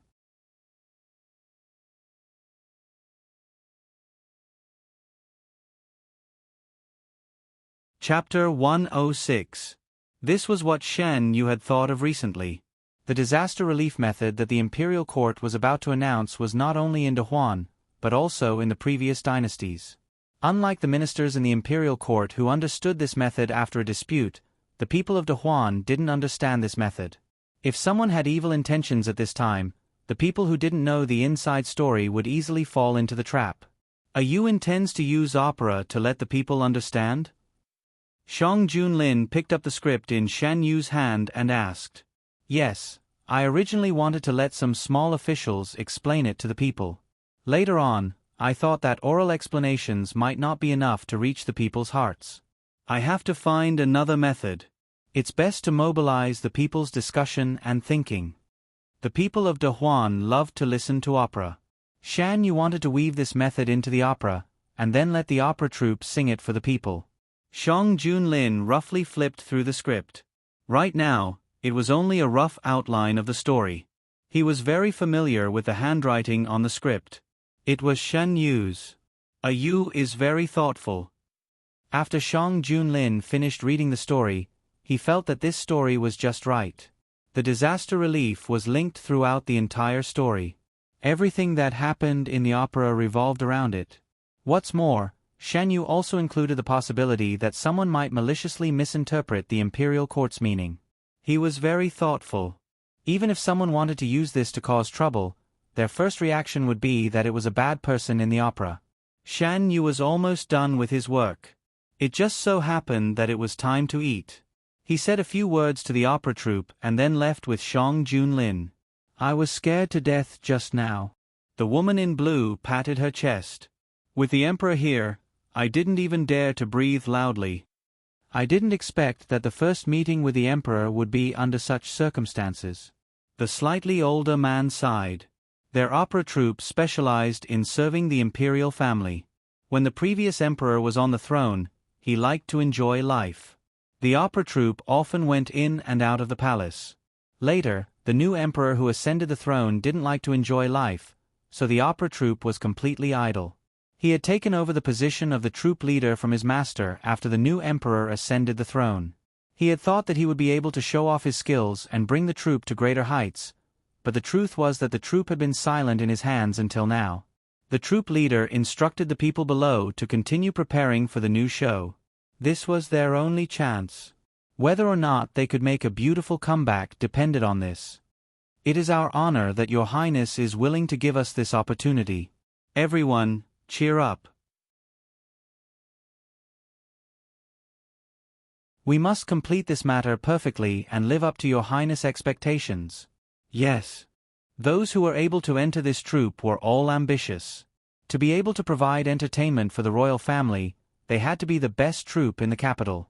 In the past, they didn't have this opportunity, but now that they did, they had to perform well and not tarnish the reputation of the troupe. Eunuch Meng had left and returned. The troupe leader asked nervously, "I wonder if Eunuch Meng has any instructions?" Although they rarely went in and out of the palace, they still knew that Eunuch Meng was the emperor's favorite person. "I don't dare to give instructions. His Majesty specifically sent me here to tell you that after you have finished transcribing Your Highness's script, remember to hand it over to His Majesty." Eunuch Meng smiled kindly. "I understand. So it was because of this matter." The troop leader let out a sigh of relief. "You must do it as soon as possible. His Majesty doesn't like Your Highness's things to be in the hands of others for too long." Eunuch Meng emphasized. "Yes, yes." The troop leader wiped the sweat from his forehead and watched Eunuch Meng leave. "Troop leader, why did His Majesty suddenly ask for the script back?" The man in pink walked over with a puzzled expression. "Don't worry about it so much. Find someone with good handwriting and transcribe the script first." In just a short while, the troop leader had already seen how much His Majesty cared about this emperor. It wasn't surprising that he would ask for the script that Your Highness had personally written. "I'll do it. I can also deepen my understanding of the role." The man in pink volunteered. He was playing one of the main characters and had a lot of scenes. He really needed to understand the script very well. The troop leader hesitated for a moment before agreeing. The man in pink happily took the script and went to transcribe it. The others looked enviously at the back of the man in pink. They had all been retrained in the troupe. They had never entered the palace and had never seen the nobles in the palace. Before we came, the teachers in the troupe warned us that we must be very, very careful after entering the palace. The slightest carelessness will cause us to make mistakes. At that time, it would be a small matter if something happened to us, but if we implicated the troupe, it wouldn't be too much to ask for our deaths. As a result, I've always been very nervous. After coming here, I realized that it was completely different from what the teachers said. The youth who spoke was about 16 or 17 years old. His face still had a hint of immaturity and his eyes were clear. Me too. When I entered the palace, I had to be very careful with every step. I was afraid that I would take a wrong step. When I was waiting to see Your Highness, I was so nervous that my heart almost stopped.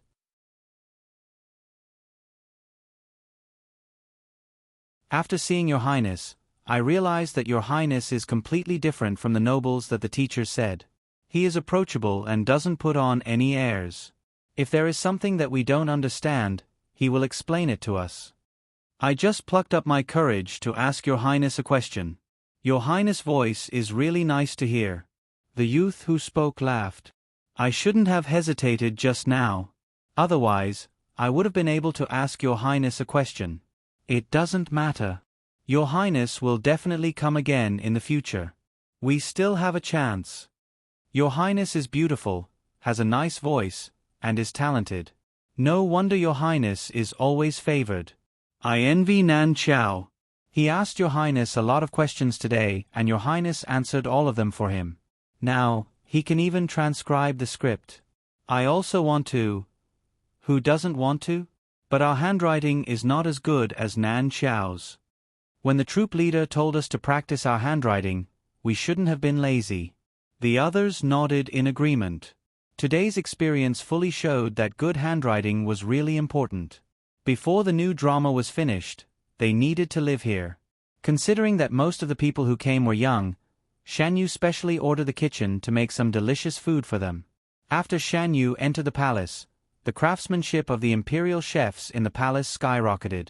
Not to mention other things, they could be said to be handy when it came to cooking delicious food.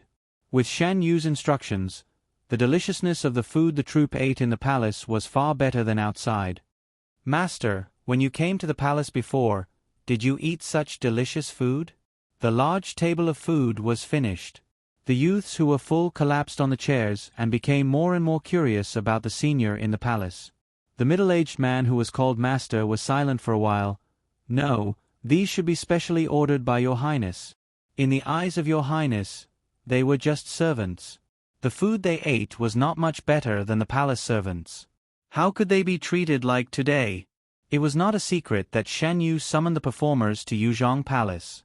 Although they did not know what Shan Yu's purpose was, the ministers who heard the news still frowned. How can your majesty be so mischievous? The north is facing a drought, and you still condone your highness to enjoy himself? Your majesty has favored the legitimate son of Count North for a long time. If you don't like it, you can impeach him. Now, who dares to impeach this matter? Look at what happened to the previous imperial censors. The ones who impeached the most ruthlessly have long disappeared from the court. Are you going to let your majesty be so mischievous? What do you think, Prime Minister? Is your majesty ignoring the court, or what? Did your highness summon the troop into the palace affect the government?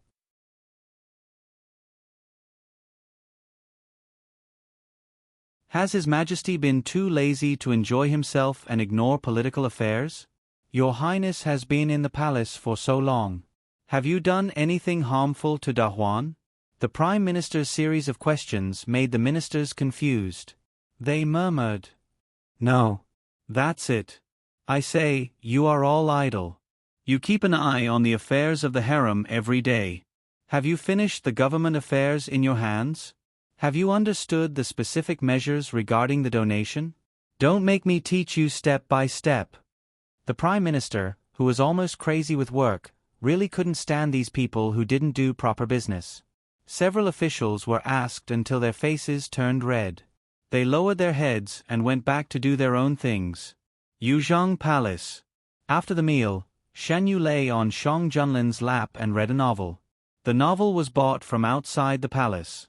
After knowing Shan Yu's preferences, there would be palace servants who were responsible for purchasing the latest novel for Shan Yu every month.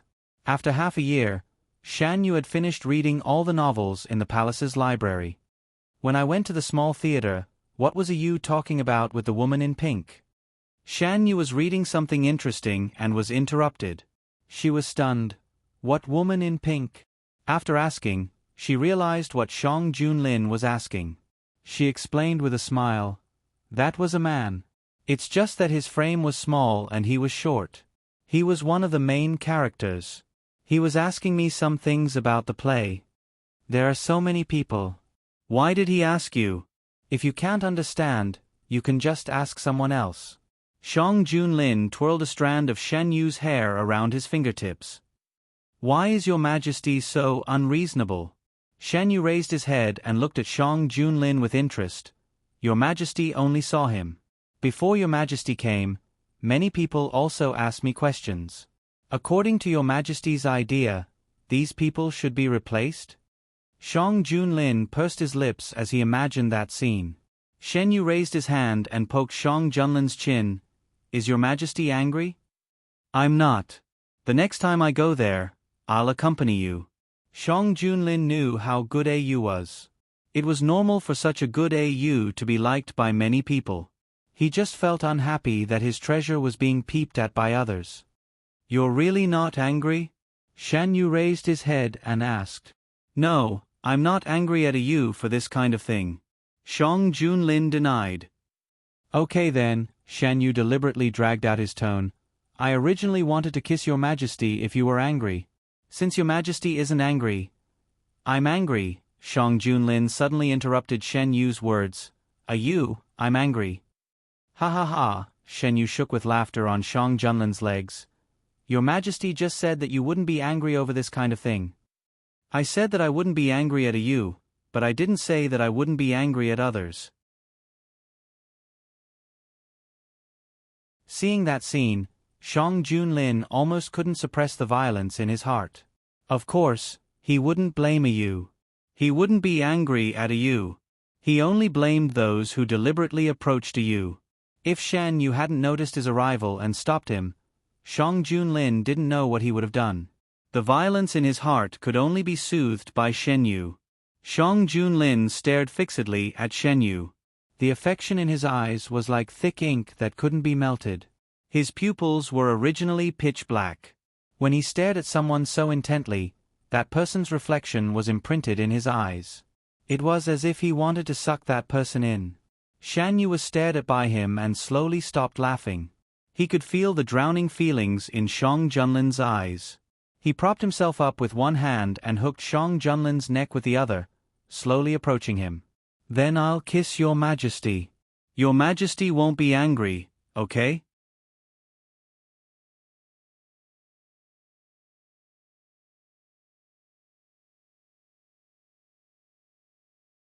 Chapter 107. Shan Yu's voice was very low. Every word seemed to have a hook, drilling into Shang Junlin's heart. Shang Junlin supported Shan Yu's waist with one hand, supporting the young man's body. Shan Yu saw that he would not fall, so he put his hands on Shang Junlin's shoulders. The distance between the two was getting closer and closer. They looked at each other, and each other's figure was reflected in their eyes. Their lips touched. The tremor suddenly increased. Shen Yu slowly closed his eyes and pecked the man's lips. Shang Junlin put his other hand on Shen Yu's waist, and his fingers clasped her flexible waist. He resisted the urge to tear the young man apart and swallow him whole, allowing the other party to touch his lips lightly. It was like drinking poison to quench thirst. Shen Yu knew that the other party would not be satisfied with such a touch, so he slowly pried open the other party's lips and entered. Similar to Shan Yu's usual style, there was no straightforward violence. Every movement was extremely seductive, and it was likely to lead people into the abyss of desire. Shang Junlin's breathing became heavier and heavier. When Shan Yu was about to withdraw, he took the initiative, captured the young man's lips, and heavily invaded. His attack was fiercer than ever before. His white and slender fingers weakly grabbed the black clothes on the man's shoulders, leaving wrinkles. However, at this time, no one cared about the marks left on the expensive clothes. After the kiss, Shen Yu leaned on the man's shoulder, panting slightly. "Your Majesty, are you still angry?" Shang Junlin's eyes were dark, and his voice was slightly hoarse. "If I say that I'm still angry, will you coax me again?" "What do you think, Your Majesty?" Shen Yu's voice was lazy, and a little hoarse. After his breathing calmed down, Shen Yu turned over and leaned on Shang Junlin's chest. The man put his arm around the waist and put it on Shen Yu's lower abdomen. Shen Yu glanced at the table. Shang Junlin's half-approved booklets were spread open on the table. There was also a thick stack of booklets waiting to be approved. "Your Majesty, please approve the memorials first." Shen Yu pointed at the pile of unfinished memorials. "You, accompany me." Shang Junlin rested his head on Shen Yu's shoulder, reached out to pick up a memorial and spread it open. This booklet was written by the Prime Minister, and it was about the examination of officials. Every year in Dehuan, there would be an official assessment. Based on the results of the assessment, the next year's official would be promoted or demoted. In the past, this matter was handled by the cabinet. The examination of the officials was set to take place in the winter, and the content of the examination was the performance of the officials for the year.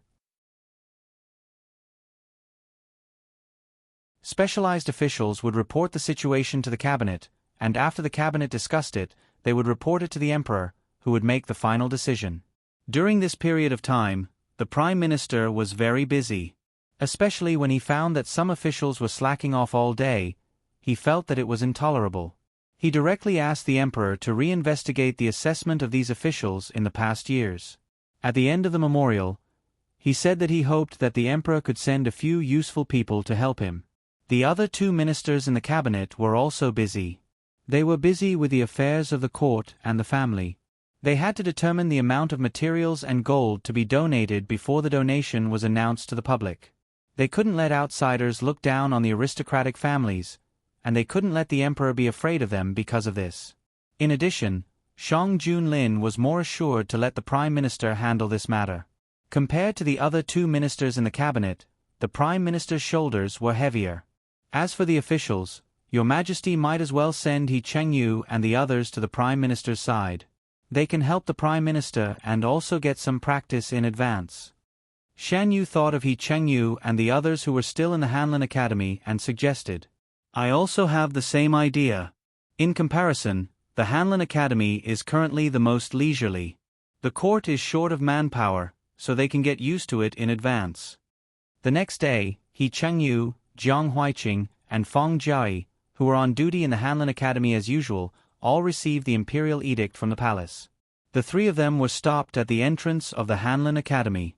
After the imperial edict was read, the eunuch who announced the edict urged them, The three of you should quickly pack up and follow me to the prime minister's side. Jiang Huiqing and He Chengyu looked at each other and saw the confusion in each other's eyes. Although they didn't know what was going on, they quickly packed up and were sent to the prime minister's side. The prime minister was sitting in the study dealing with official business. When he saw them, he said faintly, Since the emperor sent you here, you should do your work well and don't worry about anything else. Look over there, these are the things you need to deal with today. Go. After that, the prime minister lowered his head and continued to do his work. Jiang Huiqing looked at the place the prime minister pointed at and saw 5 stacks of documents on the small table. He couldn't believe his eyes. These were the things they needed to deal with today. A few days later, Jiang Huiqing rubbed his sore neck as he walked out of the prime minister's residence. These past few days, I've realized how difficult it is to be a good official. Every day, he had to deal with endless documents. Compared to working in the prime minister's residence, his days at the Hanlin Academy couldn't be more relaxed. The prime minister really doesn't have it easy, Feng Jiai sighed.